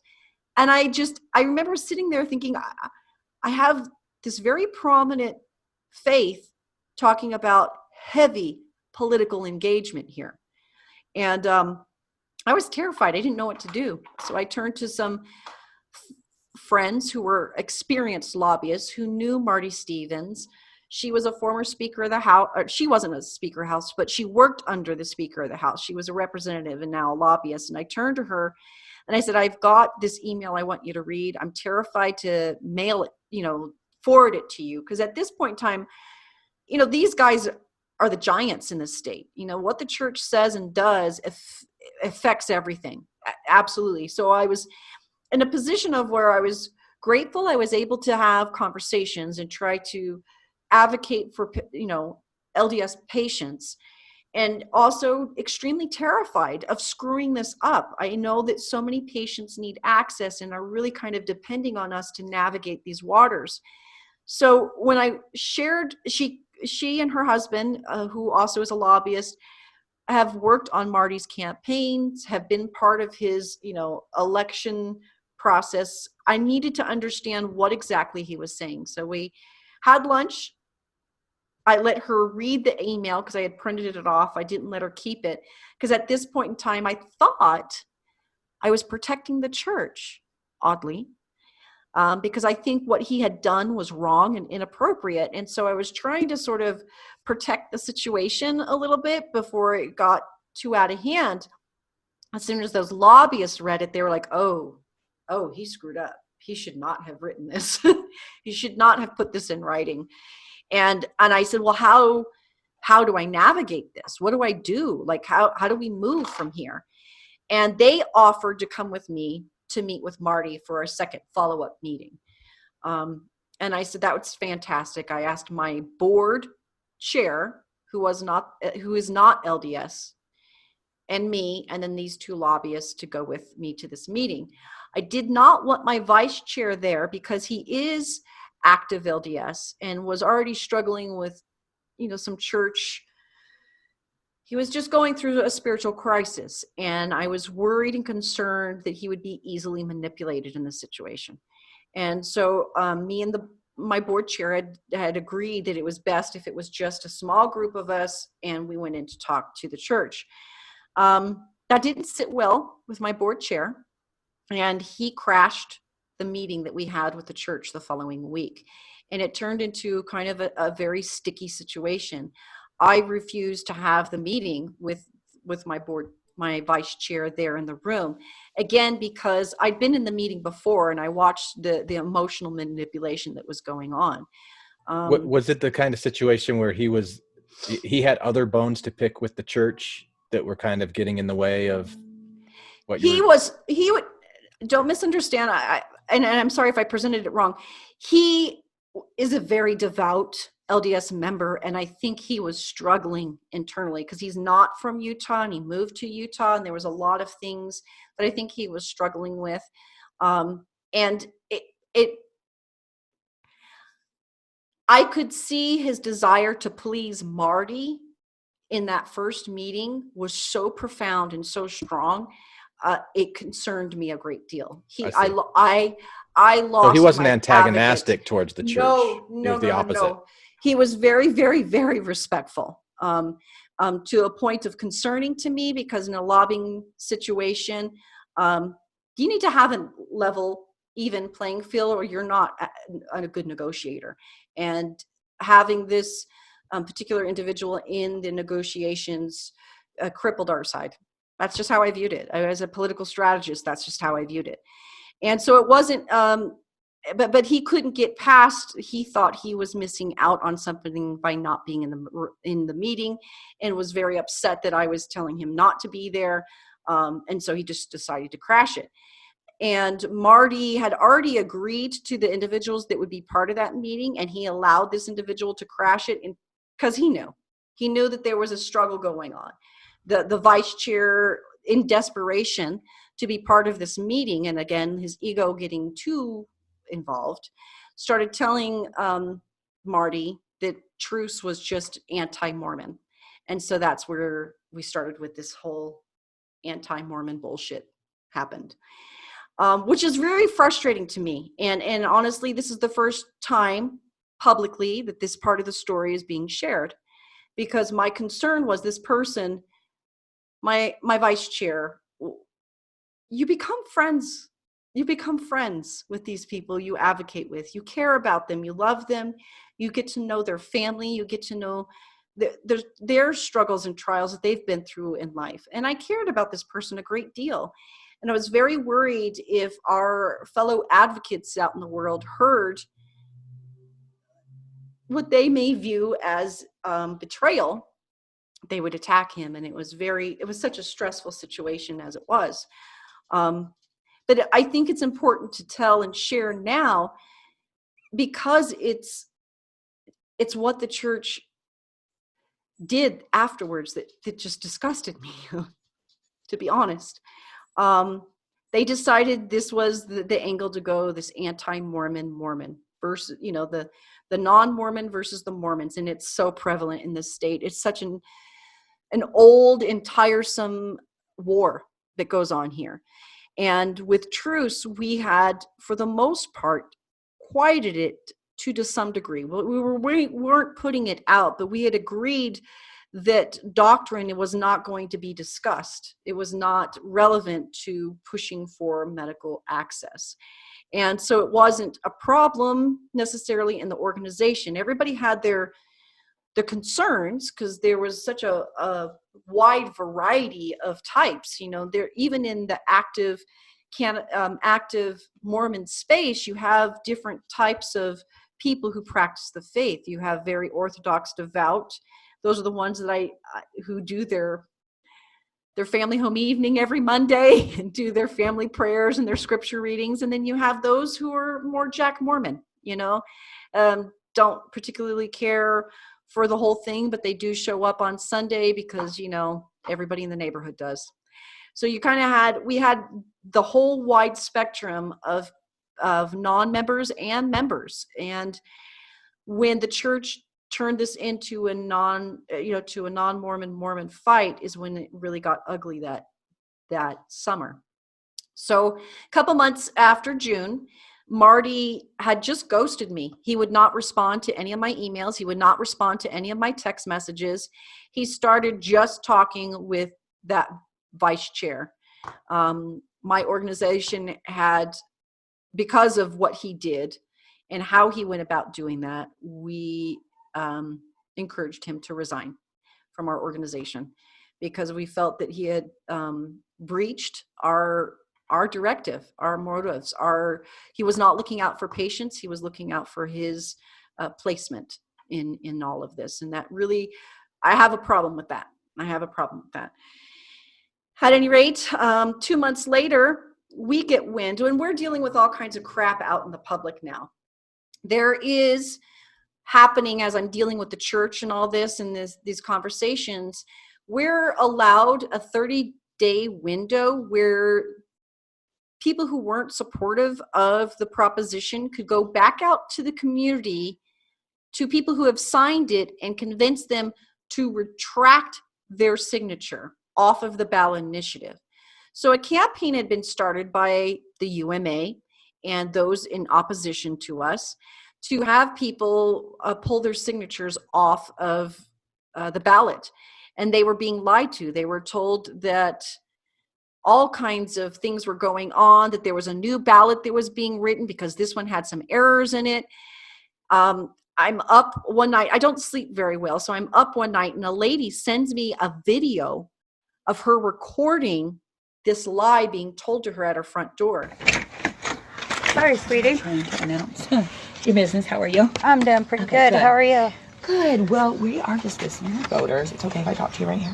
Okay. About the Utah Cannabis Act.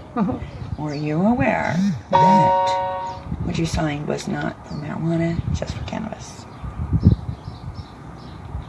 Yes. You are. Okay. You knew that when you signed it? Yes. Okay. And they explained that to you or went through that with you? Yes. By making medical cannabis legal, it means that any type of smoking, anything, is a big deal. It's a felony. Where currently it's not, if that makes sense.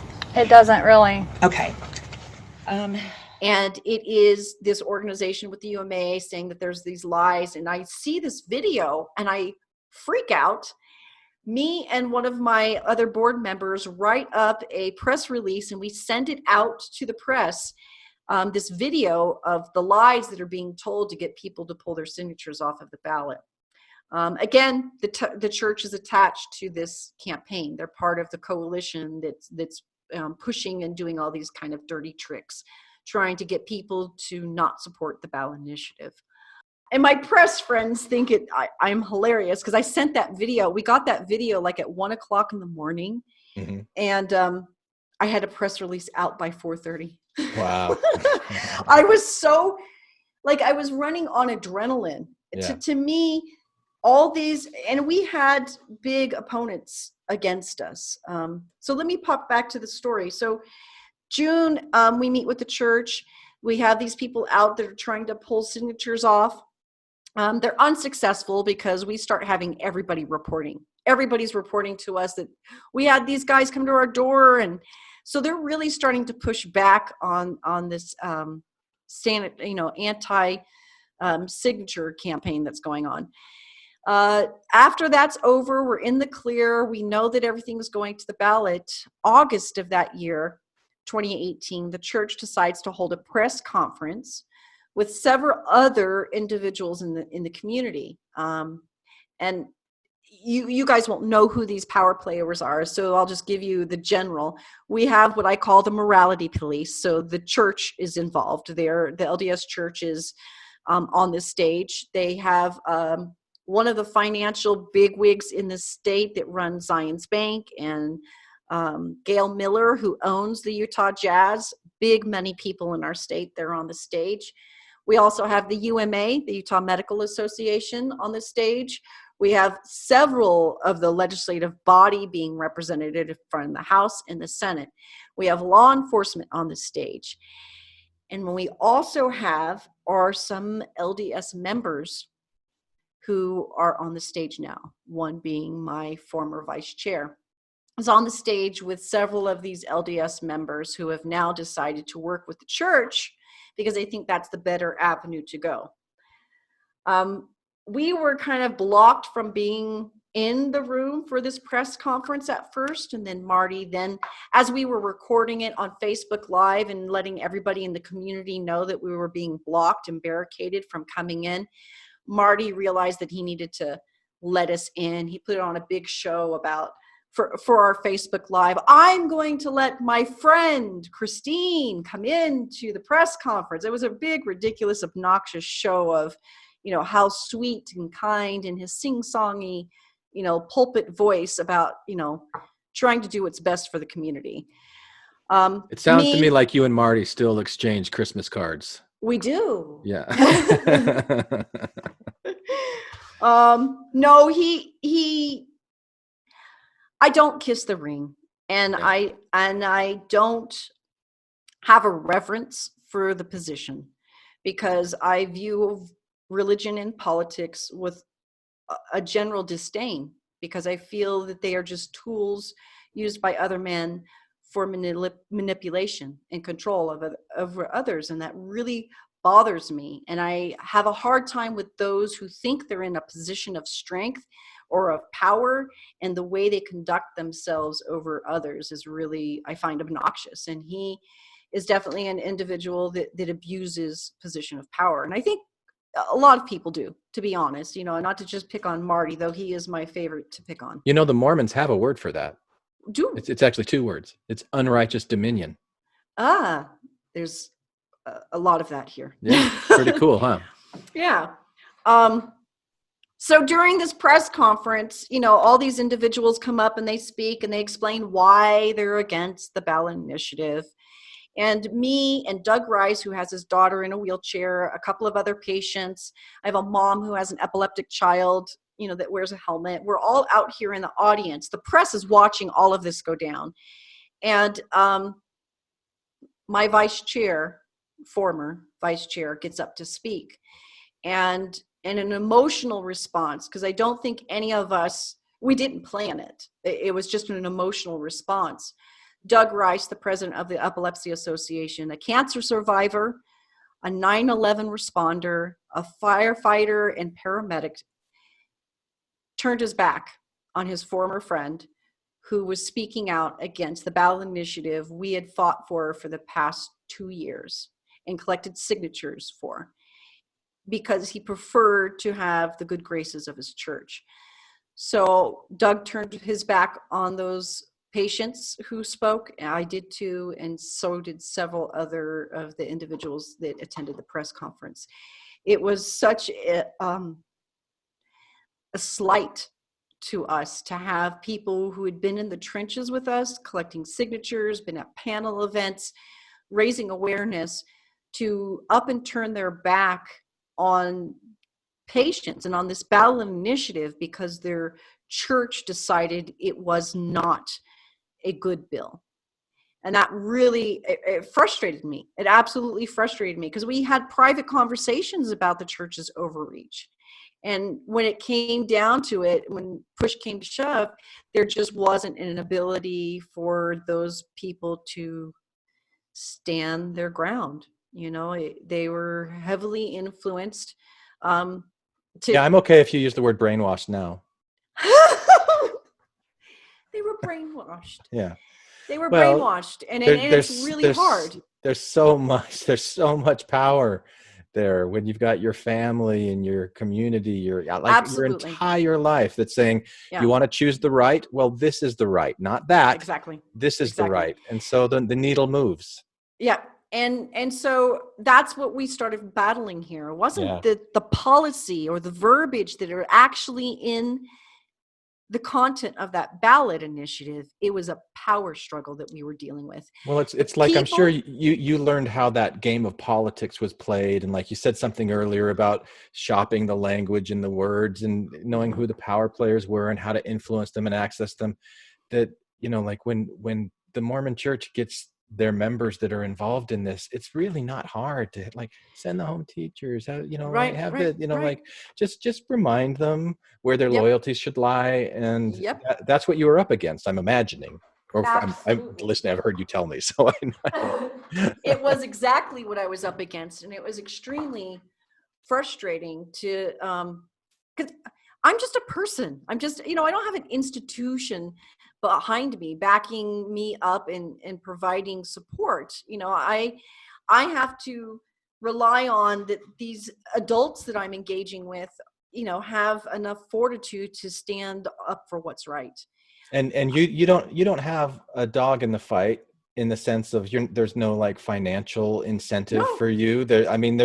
It's just helping the right damn thing patients, to do. helping other people who are in a situation that you could relate to because you were in that for 16 years. And you're like, there's other people that are suffering. They don't need to be suffering. I'm going to go out and put my neck out. Mm-hmm. I said something at one of our very early press conferences, and I truly believe this little quote that I made up. When suffering is the human condition, let compassion be the cure. And that's all I was looking for, is like just some compassion for people who are suffering. And it may not be what you're accustomed to seeing as medicine, but I promise we can do this in a way that can help people and still be safe for the community. And that's what I felt like we were doing and we were pitching. I wasn't pitching a recreational bill. This was definitely a medicinal bill. There was definitely requirements to see doctors. But it boiled down to the church did not like that it was losing control over its multitude by activists. I'm a non-LDS person. I had. And you're also a woman, right? I am. Okay. I am. Yeah, maybe that's a little part of it too. I don't know. I'm sure that had a lot to do with it. That I am female and non-LDS.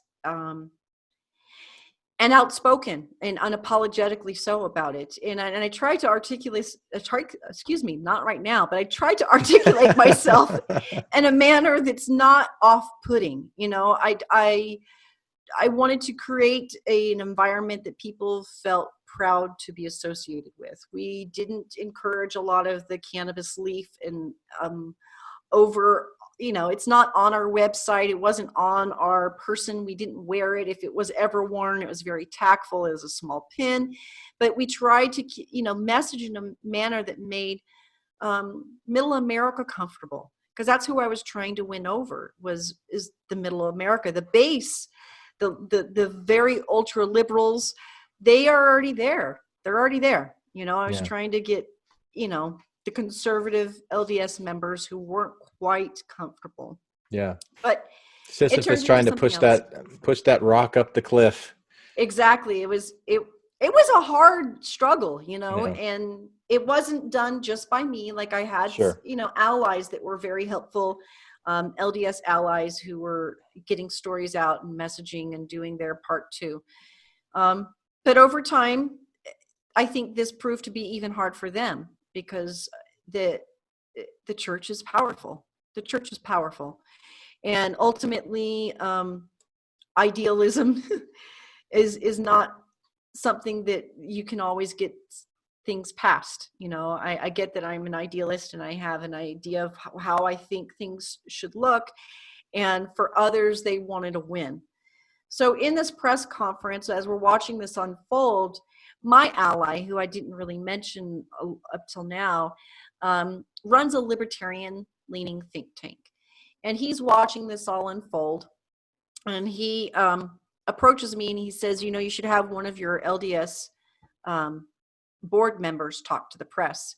And so I said that was fine. She talks to the press and tells them that she's LDS and she still supports Prop 2. And, we kind of end that press conference. We continue to do more TV and radio. We do Radio West. We're on NPR. We're, doing all kinds of TV and audio, radio stuff. In September, by the time September rolls around, me and my ally are doing some press on Prop 2 on Radio West. And at this time, I'm struggling with my health. I'm having to use my cane. I'd had a few bouts of hemiplegic migraine attacks. Hemiplegic migraines present like strokes, where I get left-sided weakness and paralysis. I have speech issues. I'll even have some memory problems. So I was having quite a few of these happen back to back, and it was really making me struggle. And so I arrived at our interview with a cane, and kind of embarrassed that I was having to use it, because I hadn't used it in probably 6 years at that point, maybe 5. And my friend said, "Hey, can you come to the campaign headquarters tomorrow and bring a few of your board members? We have a meeting because we got to talk about some things." And I said, "Sure." Brought my vice chair and chair. My chair was the one that attended the church meeting with me earlier the year. And Doug, who is the epilepsy president, was out of town, so he was unable to attend. So we go into this meeting, and it's me and my 2 people and my colleague, my ally and his 2 people. And he proceeds to tell me that he has entered into negotiation talks with the church. And I'm stunned, because when I had made arrangements to go meet with the church, they had begged me not to negotiate with the church, not to make any compromise deals or anything. And I said, I'm not. That wasn't the purpose. That's not why I'm going in there.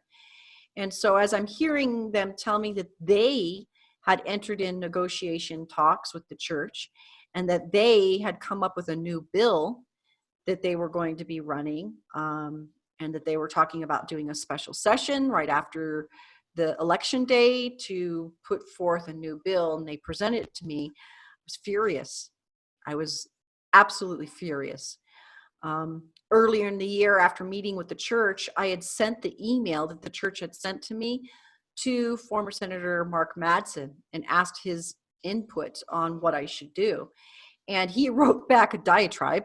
It was like 5 inches long, all bold type email that said, "You are in a position of strength. Do not negotiate. Do not negotiate with the church at all." And so I had stuck to that advice through the summer. And as I'm listening to this libertarian ally tell me that he'd been in talks, Mormon LDS ally, I couldn't believe that he was betraying us. He actually had language. He'd been in conversations for 3 weeks. So literally after the press conference with the church, he reached out and said, let's play ball. I was very upset over this because I was concerned that what I was reading in the language was cutting patients' medication in half. It was trying to run health departments as dispensaries, which you can't do. It's an illegal substance. It's a Schedule I substance. So everything that they were putting in place was just garbage. It was absolute garbage and nonsense. And I couldn't understand why we were negotiating with them for this worse bill. Were they intentionally doing that to make it to like impossible to get the product to the patient? Yeah, they don't want patients to have access, and they want to control the issue. So this was a ploy, absolutely, to make it impossible for us to get access. So as I'm listening to my friend, he's so excited. He said, he's not my friend, but as I'm listening to this ally of mine tell me about this, he's just so giddy and excited that they're at the table with the church and having this conversation, writing legislation. My board members are feeding into this ally of ours, and they're getting excited, and I just think it's all shit. I have no... and I'm the only one in this meeting of 6 people that is going, this is not good. This is not right, and it's not good. I'm also the only one out of those people that have any real knowledge about cannabis. I've been lobbying back in DC and educating myself on this issue for a long time. And so as they're telling me the things that are going into this bill, I'm seeing problems for patients because I've been following the issue across the country. We on TRUCE, we report on other states and their programs and what's coming online. We've been watching it for years and years and years. And so when I'm seeing our bill just absolutely get destroyed, I didn't know what else to do. For 24 hours, I sat on this information because I was asked to be sworn to secrecy. Don't tell anybody that we have this other bill happening. It could really damage things. You're not allowed to share it with anybody, this, that, and the other. And I didn't know what to do. I had lost a lot of support from my people because it was summertime and people were gone. People weren't, they were getting burned out on the campaign. So I turned to the legislator that I mentioned much earlier in the story, Senator Steve Urquhart. He was the senator and the Senate sponsor for the CBD bill that was done years and years ago. He's retired now. And so I called Steve and I tell him what's transpired and that I'm upset. And he says, wait a minute, you didn't know that this was going on? And I said, no. And he's like, well, the guys called me almost a month ago and asked me to be part of the negotiation conversations. And I told them, hell no, and told them they should not be doing it either. There's nothing good that's going to come out of negotiating with the church. Senator Urquhart, for those who don't know, was the lead sponsor for the LGBTQ bill that we had here running in Utah. So part of the 2015, when marriage equality became legal, he was pushing for some LGBT issues here in the state and had to take on the church head to head with that. And so he knows what it's like to take on the giant. You know, he knows that it's a nasty fight. So I told him no, I didn't know that these guys had entered in talks. They had kept me out of the conversation. And he came out like a bull in a china shop. He was furious, absolutely furious. And like you mentioned, he said, this is because you're a woman. They've left you out of the conversation. And, you know, he got into the fight with the church. He came out swinging. He has a online magazine, and he started writing his personal opinion about what the church was doing. I finally shared with him the legislation, and we shared it with the press. He and I both let the community know that this is what the church was doing, and I did. Oh, it's so hard to say it, but yeah, I exposed the backroom dealings, and that. Before I did do that, I did go to the board. My organization and say, look, this is where we're at. This is the position we're in. This is the roles we're in. Our ally has chosen to enter into negotiation talks. We can either bend the knee and kiss the ring and let the cards fall when they may. Patients will not get what they really truly deserve, but we'll be in the room. Prop 2 will probably fail if we do that. Or we can be the antagonists and say, fuck you, hell no. We're not going to compromise our position of strength, and we're going to hold to Prop 2. And TRUCE is not going to be part of the negotiations, which means I was walking away from my allies, and I was turning my back on the legislators, the morality police, the money in the state, law enforcement. Like, we were turning our backs on everybody, and we were staying with the people. It was important to me that we stayed with the people. We had registered 78,000 new voters. 78,000 new voters in 1 year. That's phenomenal. That was an unbelievable political maneuver that we just hadn't seen. I was registering people who had never voted, and they were in their 40s and 50s. Like, what this particular issue did was awaken people. When we were collecting signatures at concerts, people were telling me, I'll never vote for anybody. The only reason why I'm registering it is to vote for cannabis, and that's it. And sure enough, there were so many ballots that just had cannabis marked. They didn't mark any other tickets, any other down tickets or anything. It was a phenomenal experience. And that's why I felt absolutely passionate about us not being part of the compromise. And everybody on my board agreed. We were going to stay in this position of we are not compromising. They kept extending an invitation for us to be part of their talks. And the talks weren't really talks. They just wanted the ability to say, we did talk to patients. We do have them on board, and this is where we are. They were able to convince a few of the signature gatherers to come and be a part of it so they could be part of their picture and gold room ceremony and stuff. The Mormons who were part of the press conference got to be part of this little gold room ceremony of where they did this compromise bill and everything else. It was devastating. It was devastating to watch. And I kind of jumping around on this story as I think about it, there was a lot that happened. We had a Fox News debate that was transpiring right before the election. And our side was supposed to be on, the pro Prop 2 side, and then the other side was supposed to have the UMA and a legislator. The Fox News found out that all these guys had been part of the compromise talks, and so they kicked everybody off of the debate and brought in new people except for one of my guys, because TRUCE was never part of the debate. My neuroscientist got to sit in this, number 2 position on the chair. Fox News asked me to participate and sit in the number 1 position for the other side of the debate. So the night before the Gold Room ceremony, I'm on Fox News Live doing a debate with the church and a former legislator, Brad Daw, debating the merits of Prop 2. And we do an incredible job. We nailed it. The audience was filled with patience. They couldn't help but clap and roar.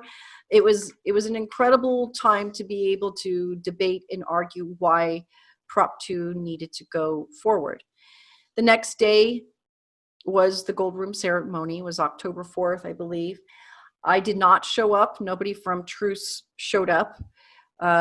Press was trying to come and visit with me, but at that point in time, I was really, my health, I gave all my last bit of energy to that debate the night before, and the next day I was down with a migraine attack. I couldn't even function. I refused to talk to the press.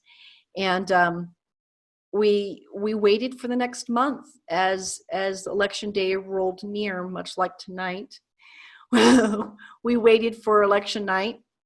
We had a party. I threw a party at one of the Hilton hotels for all the patients and people who'd advocated with us over the years. And we watched as the numbers rolled in, and we hit 53%, and we won. We absolutely won. Prop 2 passed, but it was a very hollow feeling. because we also knew that with that victory meant that a special session was coming in a few weeks, and the legislators were going to replace and repeal our ballot initiative that we just passed. You know, let's go ahead and end it tonight at this place. Yeah. This is a good lead-in, ending it here, because this starts to play into my mental deterioration that starts to happen. The depression starts to kick my ass right about here. Yeah. Yeah. Okay. So that will lead us right into the psychedelics and why and everything else. And I'm sorry this is so long. No. Put down the weapons that you use against yourself. You don't need them anymore. Lay down the weapons that you use against the world. We don't need another war. Put down the weapons that you use against yourself. Hi, this is Hillary. Matthew. Ryan. Carol. Keith. Ashley. And I like to play bingo online while listening to Infants on Thrones. You can comment on this episode on the website, infantsonthrones.com. And if you really like what you hear, give the Quorum a 5-star rating and write a short review on iTunes. I did. Anyone for the closing prayer? My worst crime is an inside job. Dark thoughts taking over like an inside mob. I tune into the scene between the eyes and take a breath. Thank you for listening to Infants on Thrones. I sit still and watch the thoughts float past me. Never mind the future, never mind what the past be. I like to jump and let the universe catch me. 3-4, watch the beauty blow past me. I keep my pockets light, destination in sight. Keep my actions elevated to compassionate heights. I'm walking past the fight, laying down arms in the night. Choosing love when I pick up this mic. So we can make love, not war. Hey there, listeners. I have a special Easter egg for you today. Now, at one point in today's conversation, Christine said something about belief and God and energy. I don't know if I believe in a God. Yeah. I definitely believe that there is an energy that we all share. When suffering is the human condition, let compassion be the cure. And when there is important work that needs to be done, I definitely believe the universe works in a way that helps those energies come together to create that change. I was registering people who had never voted, and they were in their 40s and 50s. Like, what this particular issue did was awaken people. Now, I basically feel the same way, even if that energy is just us and the way that we interact with other people in the world. Just like Christine has made a huge impact in the way that she's used her energy in this world. I definitely believe that there is an energy that we all share. Now, I recently started another podcast, and I wrote a book about it, a fictional memoir of sorts. It's a back-and-forth dialogue between myself and my imagination, exploring questions like these and asking myself, what do I actually really believe? Do I even really believe anything at all? It's called Bathing with God, and I'm starting a new series in Bathing with God called The Tao of Tao, because my first name is Tao, and because I've always wanted to read and discuss the Tao Te Ching, a book of ancient Chinese spiritual wisdom. Now, if that sounds interesting to you, you can go check out the Bathing with God podcast at bathingwithgod.com. The episodes are short and sweet, and here is one of them right now. Because the world is round, it turns me on. Welcome to Bathing with God. The Tao of Tao. The Tao of Tao.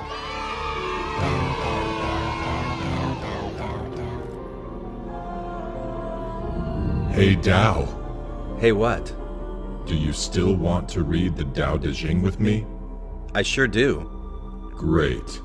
There are 81 entries in total. Here's the first one. It's called, What is the Tao? Right on. Bring it. The Tao that can be understood is not the eternal cosmic Tao. Just as an idea that can be expressed in words is not the infinite idea. And yet, this ineffable Tao is the source of all spirit and matter expressing itself.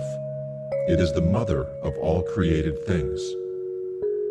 not to desire material things, is to know the freedom of spirituality, and to desire them is to suffer the limitations of matter. Yet these two things, matter and spirit, so different in nature, have the same origin. This unity is the mystery of mysteries and the gateway to spirituality. There you go. That's the first entry in the Tao Te Ching. What do you think? What do I think about what? What do you think about what it said? I don't know. It doesn't really make a lot of sense to me. Why is the Tao that can be understood not the eternal cosmic Tao?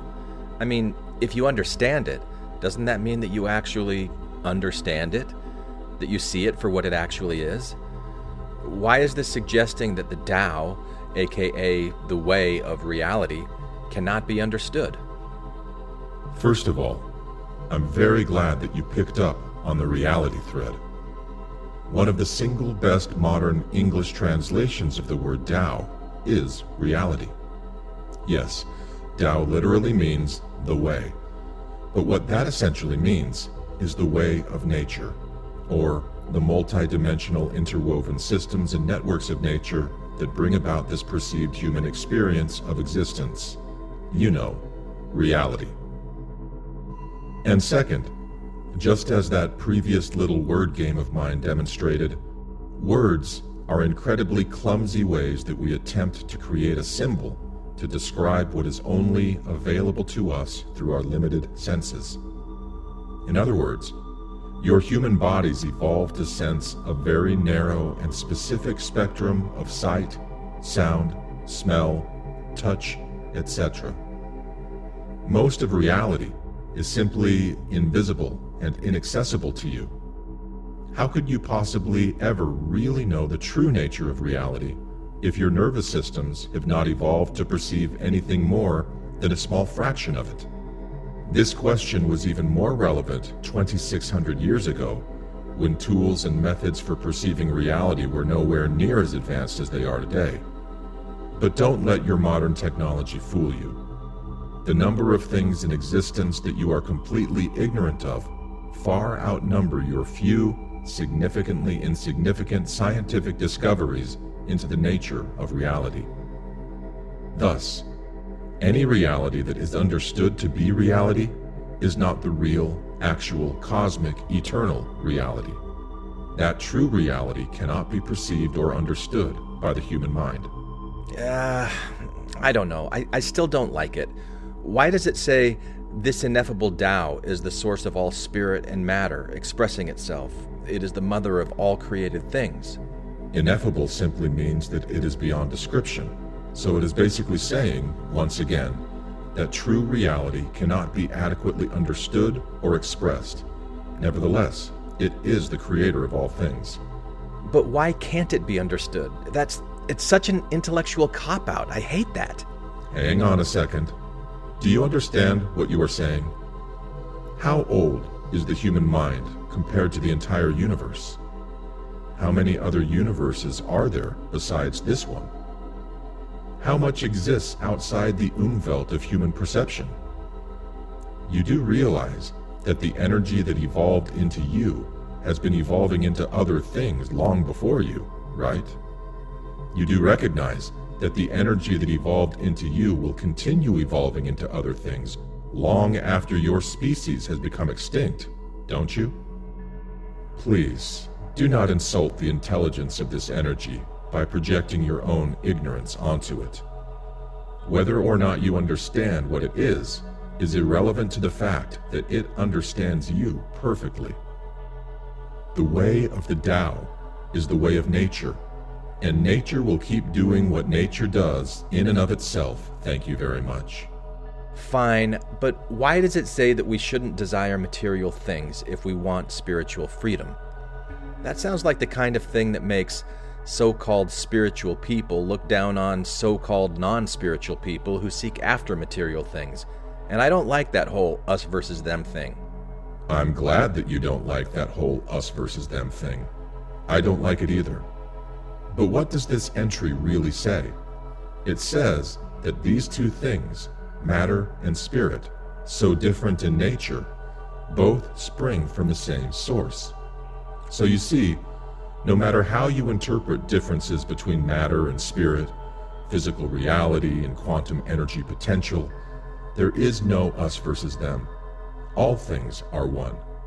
So anyone who is so-called putting themselves above others is simply doubling down on the illusion of separateness. Okay, but then what is the gateway to spirituality? How does this help us? Unity. That is the gateway to spirituality. The truth that all mysterious workings of nature are one. One giant interconnected system. One giant sea of ineffable energy that is doing everything in existence, everywhere, all the time. Yeah, but how is that the gateway to spirituality? I see. Well, instead of me telling you that, why not find out for yourself? Do a little experiment today. Every time you look at someone or something else around you today, remind yourself that you are that thing and it is you. You are one wave looking at another wave, all part of the same ocean. Marvel at it. Wonder about it. Awe over it. Respect the reality of it. Try it out and see how it feels. Then come back and tell me if that feels like spirituality to you. Thank you for listening to Bathing with God. If you like what you just heard and would like to purchase a print or Kindle version of the complete book, search for it on Amazon.com or go to the website bathingwithgod.com. And if you really, really like what you just heard, share it with someone you love and give me a 5-star rating on iTunes or whatever podcasting platform you use. You can also like our Facebook page and subscribe to the Bathing with God YouTube channel. And if you'd like to reach out to me personally, you can email me, Glenn Osland, at bathingwithgod@gmail.com. I'd love to hear from you. And probably so would Quad. Oh yeah, bring it. Thanks again for listening to Bathing with God.